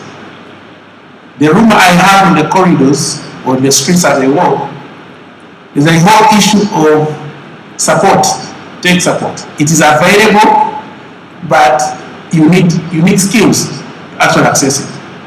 So is it the all or there are other challenges? So we want to know, if you are going to uptake this, what are those that you are actually encountering? Second to that, what are you doing as KCCA in principle to promote the uptake of open source technologies? You might still be running Microsoft, SharePoint and others. And this is detrimental, basically, to the growth of the local ICT economy. Unless entities like the judiciary, KCCA, can actually uptake local technologies, then we should forego the whole concept of building for who? The brand should be first have the whole dominion before we can share it to the neighbors. The third question to you, what are the roles according to what you've mapped out as KCC or the different stakeholders in the promotion of the uptake, that is the development and the uptake of these open source technologies? Last but not least, you are running a very nice city. We all of us appreciate the changes, but I think we could do better with open source technologies. In terms of planning, you have services like Google Maps and others. How are you using this one for service provisioning, for M&E, for value for money, and others? Those are 4 questions for you. Also pose 2 questions to Davis. Davis, you shared a beautiful story of how you built a successful enterprise, I would say startup, 3 years down the road, because many startups don't enjoy the first birthday or the third birthday. So you've made a milestone. From the developer's perspective, what are the key pointers you can point to different stakeholders, private sector or government, or even academia, that can lead you to grow better? Because when Davis has succeeded, trust me, 99 other enterprises have failed. So how do we help to reduce the failure rate in that case? I have not had someone emphasize the role of research and innovation in this, so I would like your thoughts. Last question to the Honorable Justice Intended. The judiciary has a role to play in nurturing this young sector. We have a whole challenge of young innovators who don't have the money to copyright their innovations. I have had a situation whereby the group of students had their innovations written snatched out by a large giant in the process of sharing to learn. What services are available for these young people? They don't have the money to do patenting and the copyrights within the judiciary. Is there a role you can play to promote and support innovations in terms of copyright and protection of people's intellectual rights? I know there's a framework, but what else can we do? Because we don't have the money to do that. Last but not least, Barefoot Law has demonstrated, I hope you know that these guys, Barefoot lawyers, they have demonstrated that actually you can facilitate access to justice using IT. Are there similar initiatives minus the Institute of Law that the judiciary is using? Because we have people like land evictions and others that are happening today. The very small from the villages, can we send the SMSs? Can we use a mobile app? What do we do to make sure that we have access to justice? So simple things that the judiciary is doing will be very much appreciated to hear.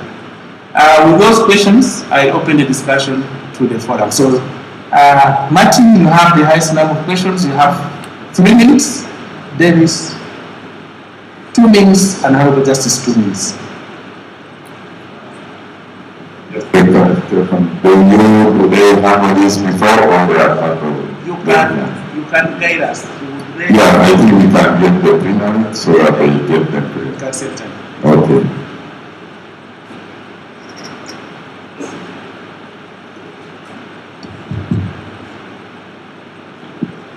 Thank you for such an engaging discussion. My name is Sean Blashkin with UNICEF. It's very exciting to see government taking really the lead, particularly NITA, the Ministry of ICT, the Ministry of Health, in promoting open source. I wanted to quickly mention for those who in this room have not heard of the ICT 15 principles and why this is important here.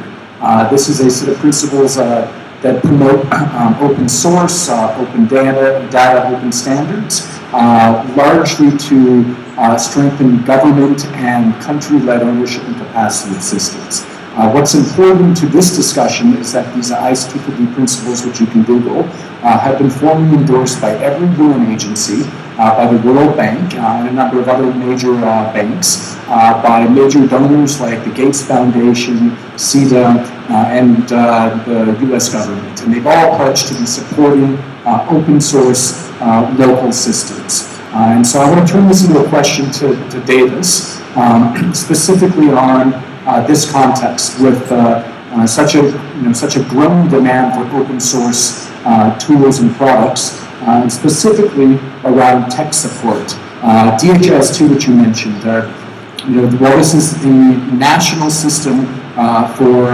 health MIS, there is only a single one DHIS2 programmer in all of Uganda. So with that said, what kind of business models, what are the challenges that you're facing, as well as how have you been so successful and made it to your third birthday in providing that support and maintenance that I think so many other aspiring young entrepreneurs might want to follow? Thank you. I think before we get the second person commenting, I want to request Dr. Chitogo to join the team. There are some issues of policy, especially we need to back up for that. People need to know when it comes to procurement, how are we promoting innovation. So during Martin, we share the paper among us together. I'm Alan. This goes on to Dr. Davis. Would you be willing to work hand in hand with other health centers and the big giants in the sector of health, as well as the oil, to contribute towards the opening data in health, so as to enable normalians like us, who may tomorrow not access your own, but to go to another hospital, but because they don't know any health much about me, they may end up giving me the wrong medication. So in the area of health informatics, could you please tell us whether you would collaborate or you would contribute a lot towards that open data in the health sector, so as to ensure that we are all alive and safe? Because according to the health IT news, statistics show that over 400,000 people die due to wrong medication, and all the necessary factors which go along. So let's put it. Sharing data and the proper interoperability of systems.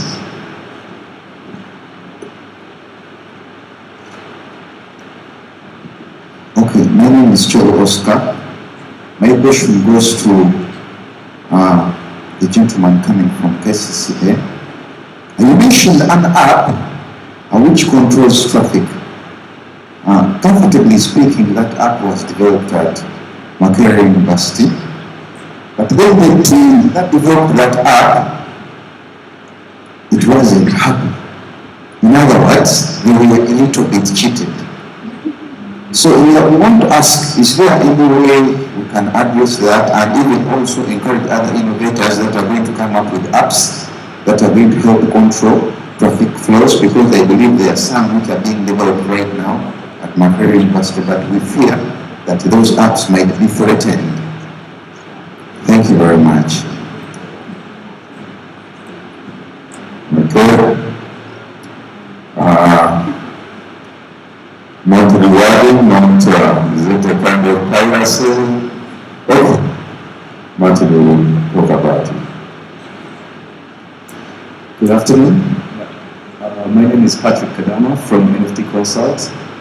I have one question for the previous panel, if there's anyone still around, and another one for this panel, but very quick and precise. The first one is about yes, it's all good to have open source software. It's cheaper, it's stable, it's secure, but most businesses have a worry of, is it going to be supported in 5 years? Will the community still be interested in this piece of software after 5 years? What frameworks are we setting up, both internally in the ministry and private sector, to help us with with ensuring that the projects that are starting today will live longer than the community as a support system. The last question for the gentleman from KCCA is really the Kabbalah Innovation Society. If you could just shed a bit more light on it, what state of formation is it? Is it up and running? Are you looking for membership? How do we get into it? Is there a need for partners? That's it, thank you. Yes, currently in order for membership, I think Dr. Trevor will sort of about other associations and ICT. There's a hand this side. Okay, then let me take back this one.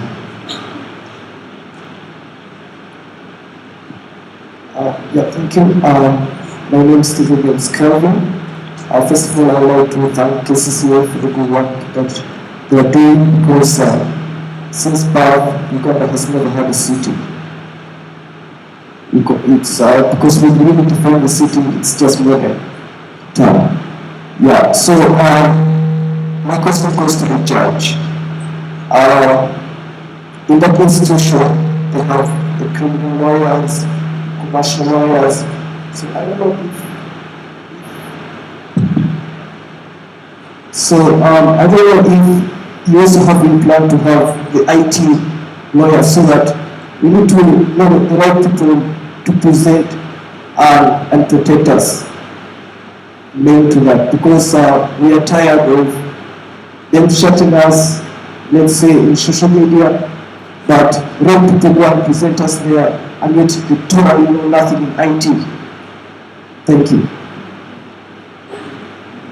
Building capacity, litigation, now people who understand IT related matters. Dr. Lee, thank you. I'm called Resty from Uganda Management Institute, and I've had the privilege of working with the Ministry of Health in training health workers in leadership skills and corruption and gender issues using the e-learning platform. My question goes to Davis.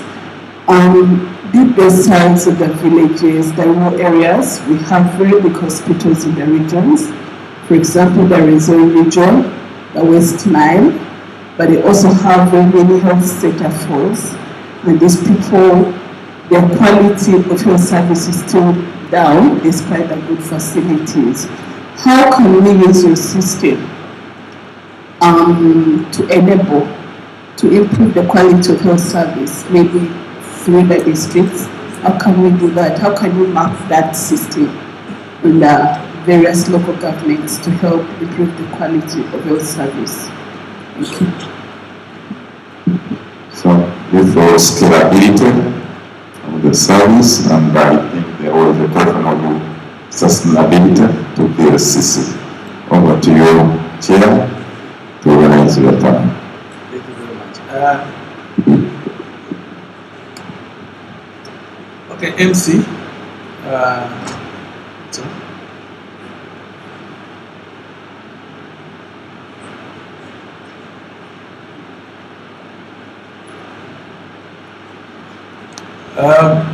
I think all of us have the questions we expect.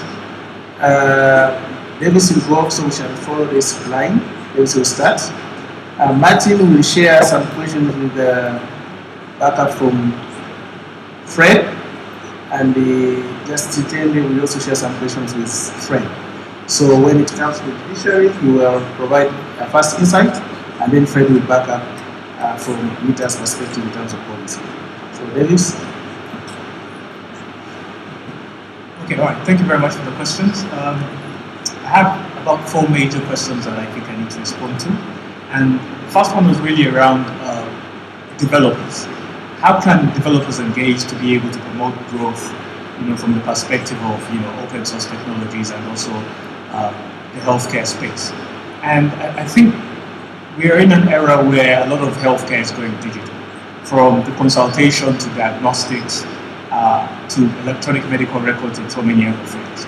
And I think there's a real opportunity for local developers to start building communities or convening in communities, either in physical spaces or incubation labs or even online communities, and start learning and sharing best practices and building some kind of evidence that can easily be scaled up, that can be shared with new entrants into the marketplace or new developers that are coming into new practice.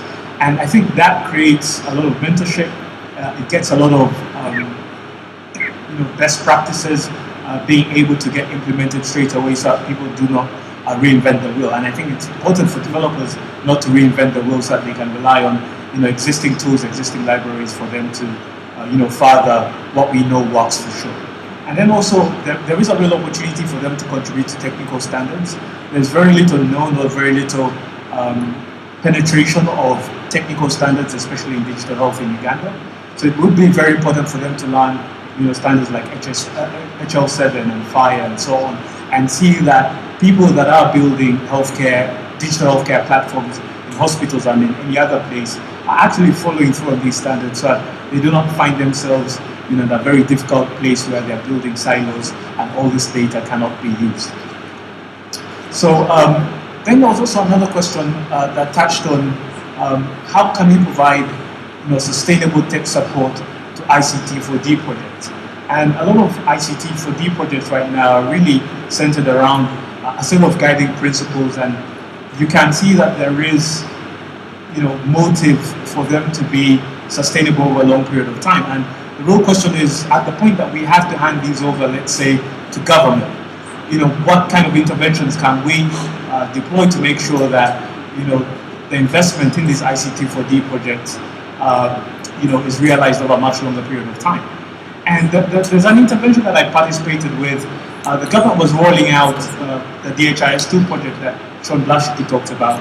And what they did is they went down to the universities. Within their second year of university, each computer science student had to have some kind of industry experience. And because this was a project that had been rolled out nationwide, every single health facility in the country was using MTRAP, which was tracking medicines and disease surveillance data, and also DHIS2, which was collecting monthly reports on stock and disease data. They were actually deployed at every single district hospital and every single district health office to make sure that they learned and supported these systems. So by the time that you graduate from school, you have the skills and the competencies to support digital health platforms that have been rolled out on a national scale. And that immediately made them employable in any of these district health offices or by any of these hospitals. So I think when we think about models that can sustain national scale rollouts for health informatics programs, I think let's go into universities, let's go into places where we know we can be able to build champions and also send out ambassadors to deliver value on the ground. And I think it's also important for development organizations, for government, to also democratize support. And what I mean for that is to empower startups, academia, and other institutions to provide support at a district level, at a hospital level, so that we are not entirely reliant on a development organization or on government, but really a varied set of institutions to provide continued support. And that way, I think we can be able to, develop the competences at a grassroots level to be able to support these national scale rollouts.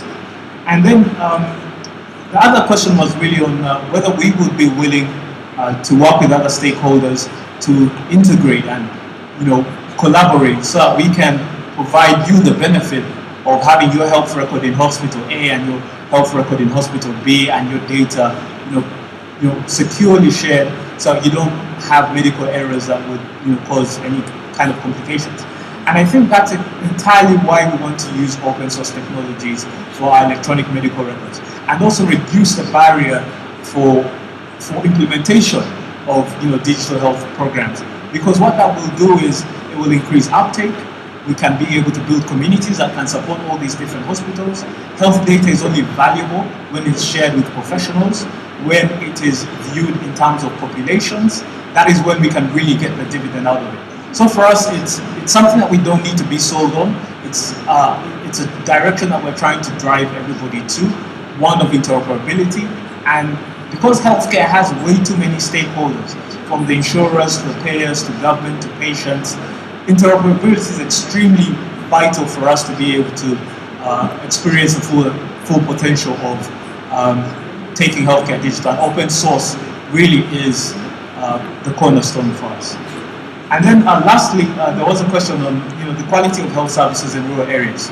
How can we sustainably improve the quality of healthcare in these places? And I think this is exactly why I'm extremely passionate about digital health, because it gives us a reach way beyond the number of professionals that we have, way beyond the geographical distribution of healthcare professionals. And this is something that we are able to actually deliver on in some of the programs that we are paid to do. And what we do for some of these programs is deliver continuous medical education for low-cadre health staff through different mobile learning applications that are also open source. And that way we can provide real-time support to low-cadre professionals finding complicated cases in remote areas, and they have instant access to a specialist, to a medical doctor, and we can guide care even in places where we physically cannot be. And we can even just help them navigate that referral process, so we can very early on detect and identify cases that need an expedited referral to a high-level facility. So in that way, I think the medical professionals get to experience improvement, professional improvement and development without having to leave their station, and also without having to deprive the people that live in those areas of the professionals that they so badly need. So I think there are so many solutions that we can deploy, and it really does come down to us leveraging open source technologies, finding models that can help reduce the cost, increase access, and improve the quality of care for everyone. Thank you. I think you've done real justice to the questions that posed to you. Martin, you have 3 minutes to give quick responses to those. Thank you, Chair. I noticed from the questions that came, members reminded me that I didn't introduce myself very well. They were referring to me as gentleman. So I'm Martin Sekaja. I've worked with KCCA for some time. I've worked with the Uganda Revenue Authority. I've worked with Makerere also. But in a number of, I also have to declare interest. I've always been, while we were at Makerere, the projects that I was given, I think I was mainly given Microsoft. So I kind of followed that line, and all my colleagues went to open source. But when I came into production, I been using a lot of open source. I also didn't move alone. I moved with a team of developers. Those are the people who are doing magic, a lot of magic in KCCA. Then you have William and Mr. Charles Mato. Yes. And answering the questions, what are the challenges that we face using open source? One of the challenges is actually we use open source even for live transaction systems, including our payment platform. There are days when we collect about 900 million or 1 billion per day. And open source, many times the auditors and all other groups come and push us to do an upgrade on the current environment, because we need to regularly update. Now the challenge, we've tried updating before. We even had a backup system running, and the technical people assured me that everything was okay. Let's just switch over. They were even suggesting they would go home. But that day we failed to recover the system for 2 days. And that would affect the business because we are trying to do an upgrade. So upgrades cannot just be, for live systems, it's still a challenge. And also, because this is open source, a lot happens in the market. One raised a question, I didn't get the name well, but he said they've developed an app. So, but when all these people develop apps, perhaps they've not consulted KCCA or any government agency. they find that many times we've also developed a similar solution, better or something, or whichever they're presenting is better. So it puts you in a very tricky position. So we need to harmonize the various implementations coming from various communities. So that's another challenge. What are we doing to promote open source? Our open source strategy is intentional. We started by actually training the internal staff, starting with the technical people. We all, including myself, again went and refreshed ourselves in using open source and certified in Linux actually. And the purpose was to support systems that were doing what that required operating in enterprise Linux solutions. The other is one of the areas that consumes a big budget of course is licenses. And we've started by having a lab in KCCA that runs on thin clients. And we have some computers running on open source thin client software. And we believe they have the entire suite that other products would also avail at a cost. And this follows some incident we had with our licensing partner, because they were demanding, threatening to sue us for so many havings. And we said, by the way, why do you sue us when you have options? So we decided to go open source because it helps us achieve our objectives. What roles? The roles of the various stakeholders. Government plays a major role, and I will ask my colleague, Dr. Fred, to give us more detail. But government agencies play a major role. When government came up with a policy of saying we are now centralizing license management under government, every other government agency was supposed to follow suit at a reduced cost. So likewise, there must be a policy. Like in cases here, cases is very diverse. We have so many directorates. And we instituted a policy that nothing of IT that is ICT related or solution based that should be procured without review of IT. And one of the things that we promote in the review is long-term sustainability through open source usage. The other is the developers. The developers have got a big interest. Many people want to apply, but they are determining even what the language they should be using. They want to use C# or any other language. So if you have a variety of knowledge in what you develop in, I think that creates... the academia also has a role to play in terms of actually enhancing practical skills, and also solutions, steer students to deliver solutions that are informed by the market. I emphasize this quite a lot because I've seen so many students don't consult, but they want you to take up their solution. In terms of, you also asked about the running services. You get media, what I think we've seen some media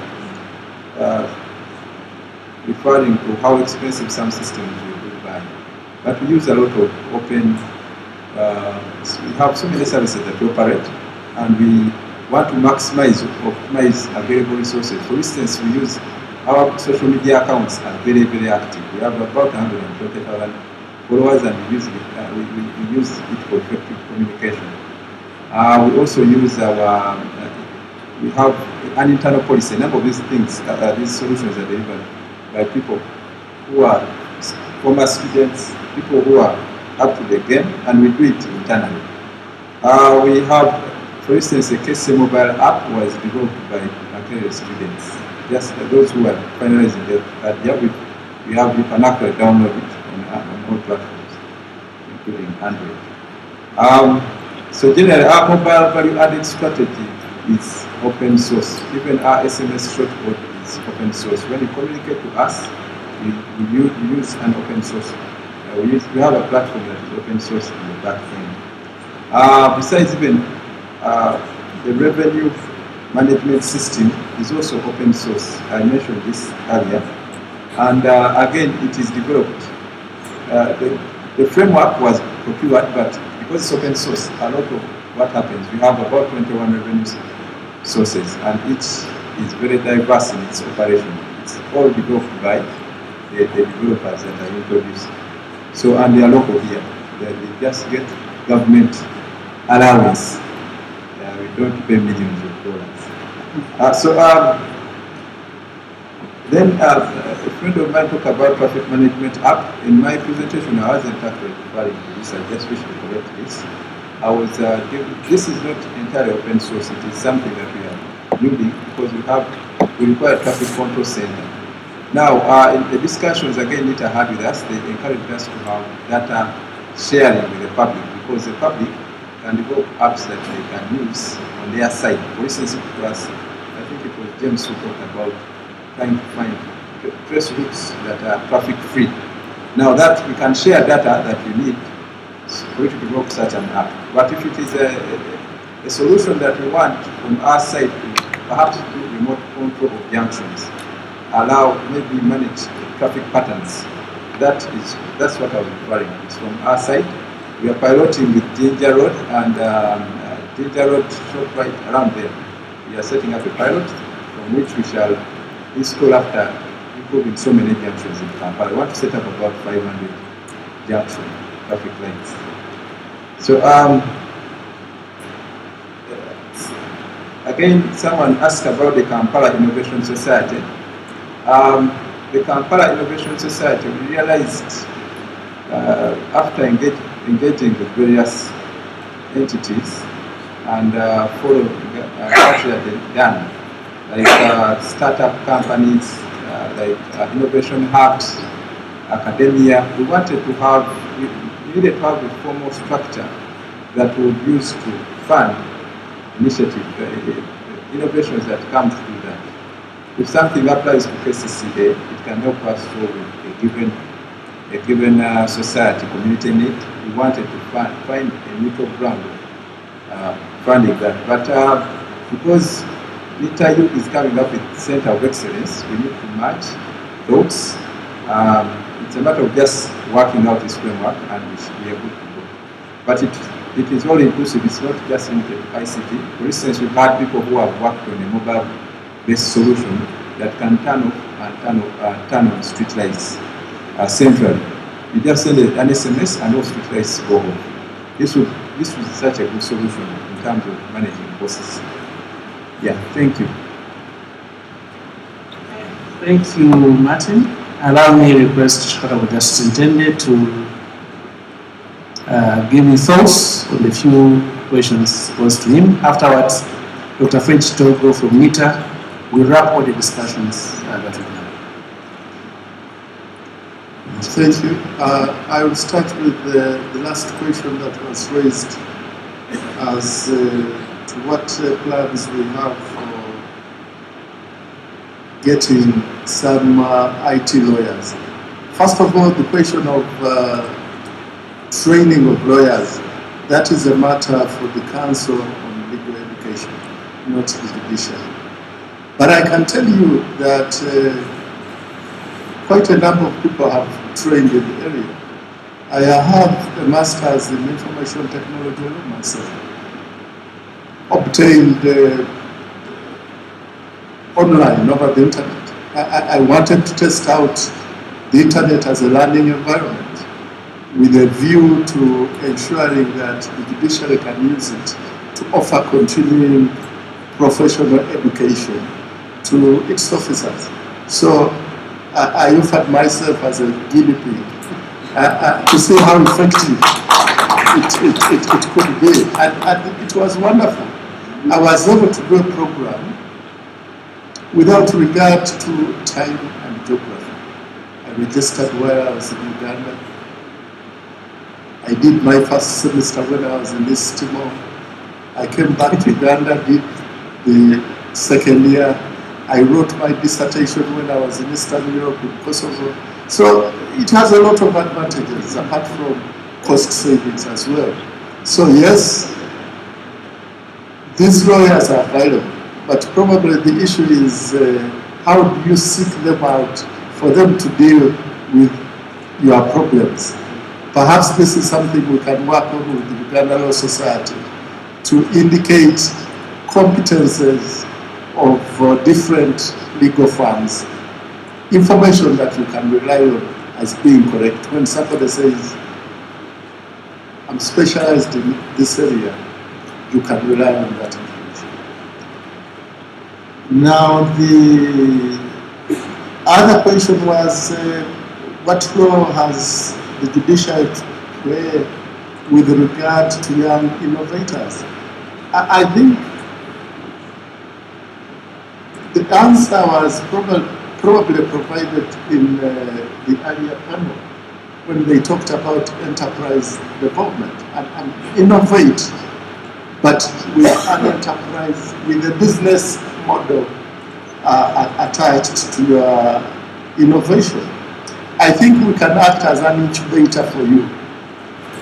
If something will work with us, it is likely that you can make a commercial, an application that lawyers will buy into. So, come, we can work together, we can be incubators in that sense. There was the question that keeps popping up, this question of copyright and patents and registration costs. I think the debate here is that that is one approach. But there is the approach of open source, that you don't have to go for copyright, you don't have to go for patent. Produce something, make it available to the public, but at the same time, think of the solution it provides to a problem that somebody will be willing to pay money for. And I think this is, when you look at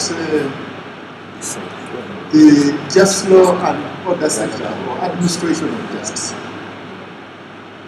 there is a large component that is private and will be willing to pay money for certain services.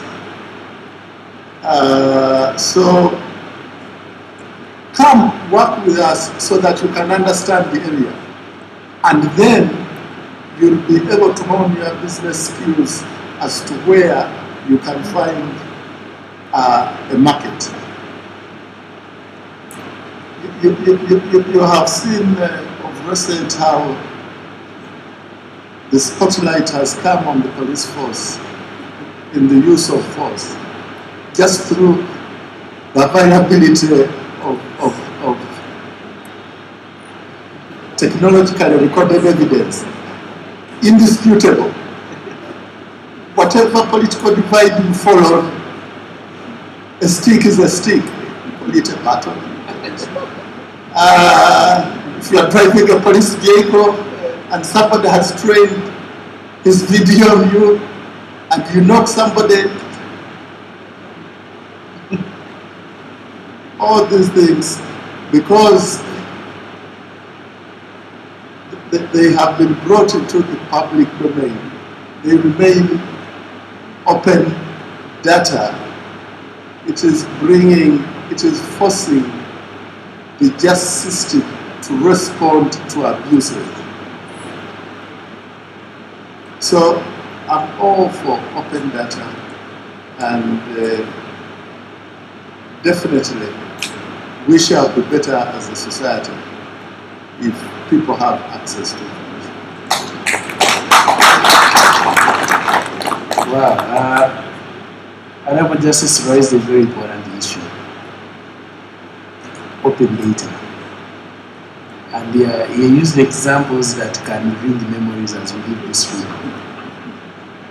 Okay? And there is no society that my own research and experience that has grown to achieve the dreams we are all aspiring to without fairness and justice. So technology is helping the land friends to make right decisions Because I imagine in the absence of that recorded video, so many stories would come about. And who's going to testify that there's evidence? So, Fred, you have something to chip in there, sir. Yeah, thank you very much. Mine is simply to supplement what has already been said. But I wanted to talk about the role of various stakeholders in source, because it's very, very critical that all the players do their role rightfully so that we have the whole ecosystem working right. Government has already intimated develops policy and ensures that policy is implemented. And to that effect, we actually have an open source policy, which is pending government cabinet approval. So in a few months, it will be approved by what? So it's already there. And most of you contributed to it. Government also has the role of infrastructure development to ensure that there is enough computing resources to be able to support the developers in their efforts for open source and other innovations. Then another big role is the opening up of the government data sets. As His Lordship talked about the legal resources, that's already what open data. But we have also an open data policy, because as you know, government is a bit sensitive on the information they give out. But we have a policy which is also going to be presented to government to ensure that government data sets are open and they will be out there for innovators to work with to ensure that they can develop innovative solutions that support government's planning and also performance measurement. Then government is also a big consumer of these open source solutions.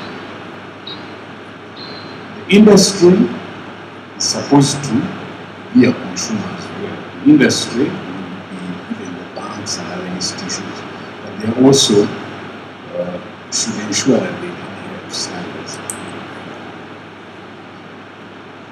Regulators need to develop standards and have them enforced.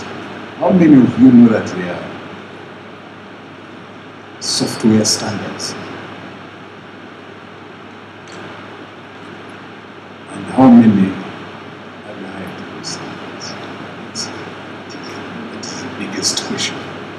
So the consumers out there, be it government or even other players, might not trust open source solutions because they possibly do not conform to any standard.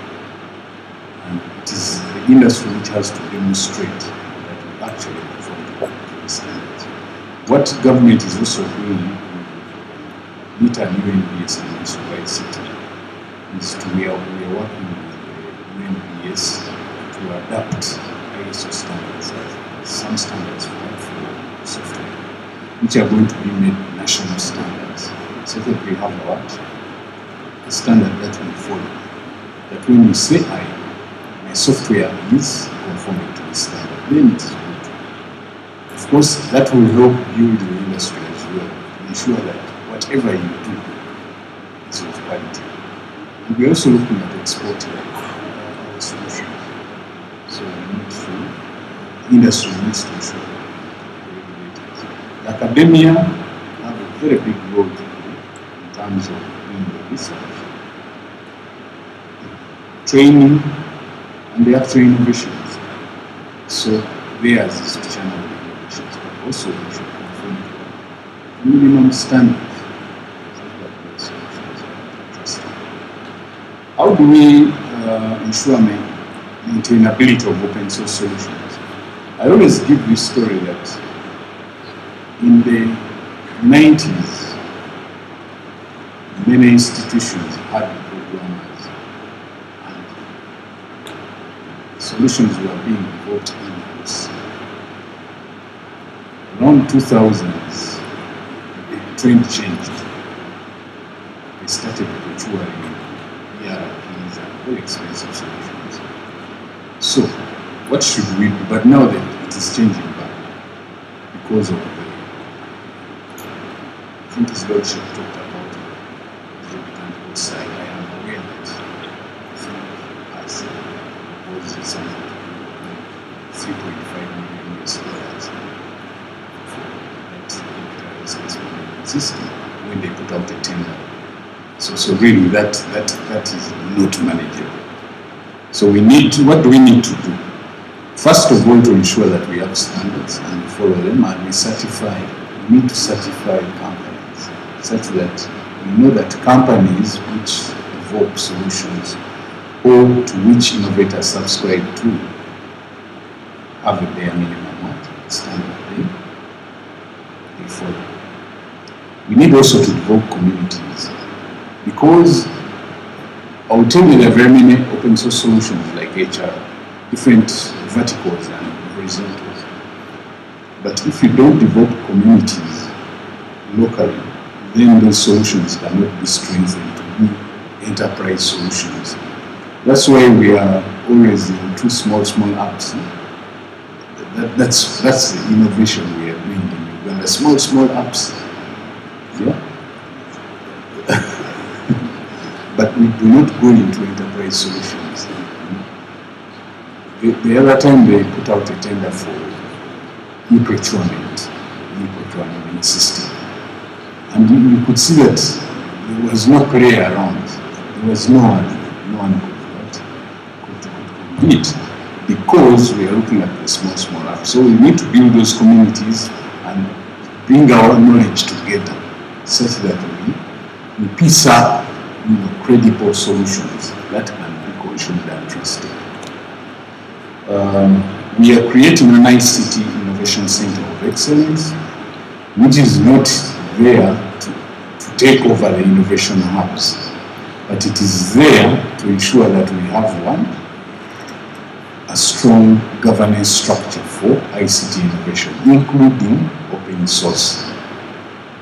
That one will ensure that there is a medium through which funding can come, medium through which government can see which solutions are there, medium through which you can know what open source solutions are out there and be able to contribute to. So that's a center of excellence, and then through that center of excellence we will be giving computing resources and access to international innovation labs, including open source labs. So we are going to partner with those institutions and then so that developers locally are able to access those innovation labs and be able to build better solutions using what is already existing. Then we need to build internal capacity. Very happy for Martin and his team who have actually been training in open source. It is really very good to build internal capacity. Why we fear to take on those solutions is that we want to take on Microsoft solutions or Oracle solutions and employ expensive consultants who even fly in from out of Uganda to come and maintain the solutions. We pay a lot of money.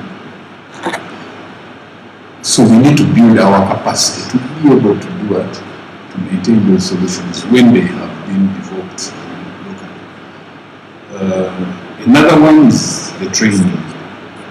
We are working with the Ministry of Education, National Council of Higher Education, and the National Curriculum Development Center to review the training curriculum.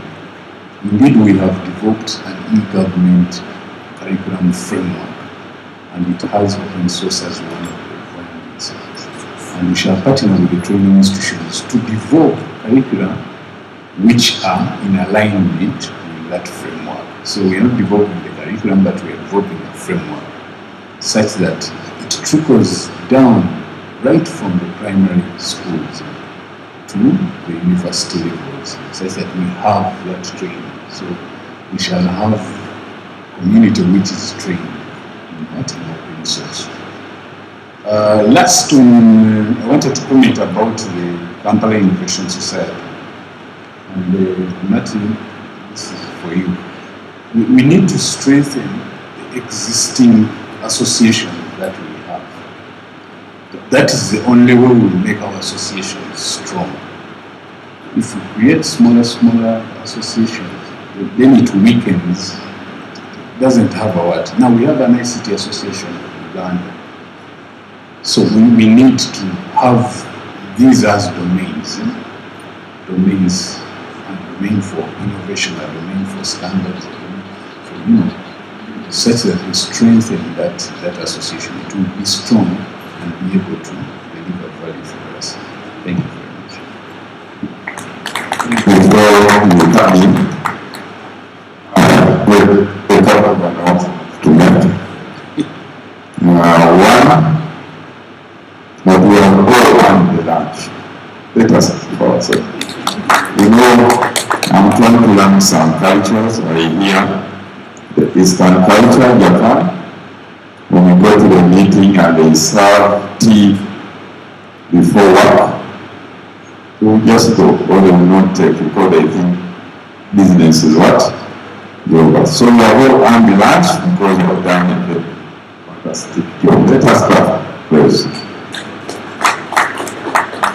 Another announcement I have that I have not only earned the lunch, but because today is marking the 8th of our workshop, and our hope.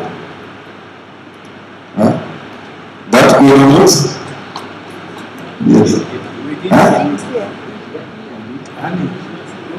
So, ice.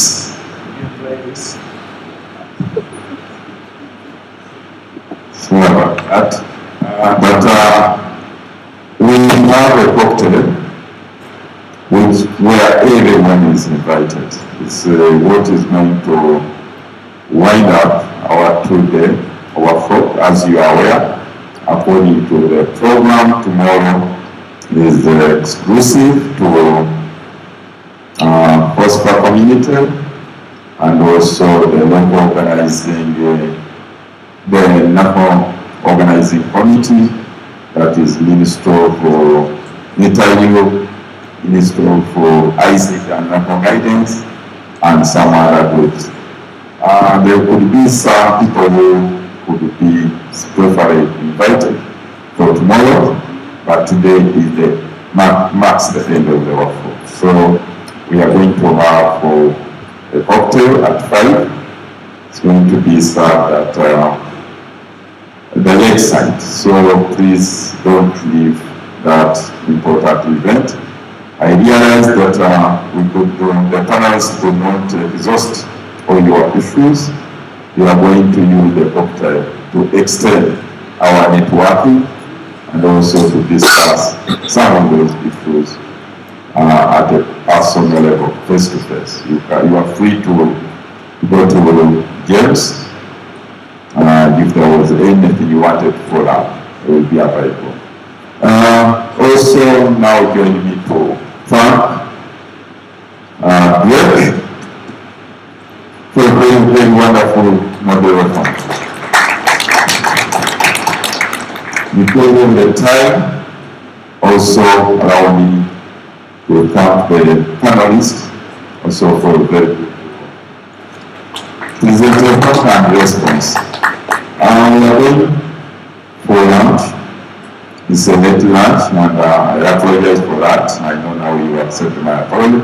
When we come back, we are going to spend strictly 1 hour for that program, and after that, we'll go for our cocktail. Thanks very much for your questions, and you are free to move out. If anybody is missing a coupon, get a name of those ladies at the back to give you.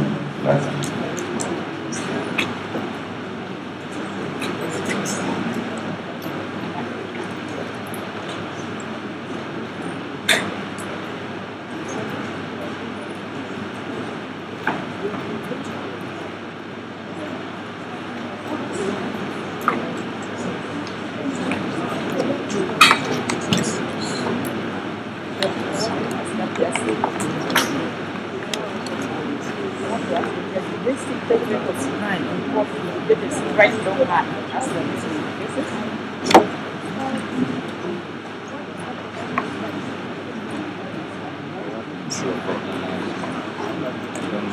Because it confused each other. It needs to correct that.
that value-added functionality.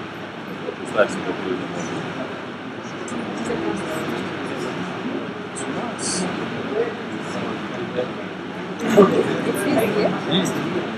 What was his service?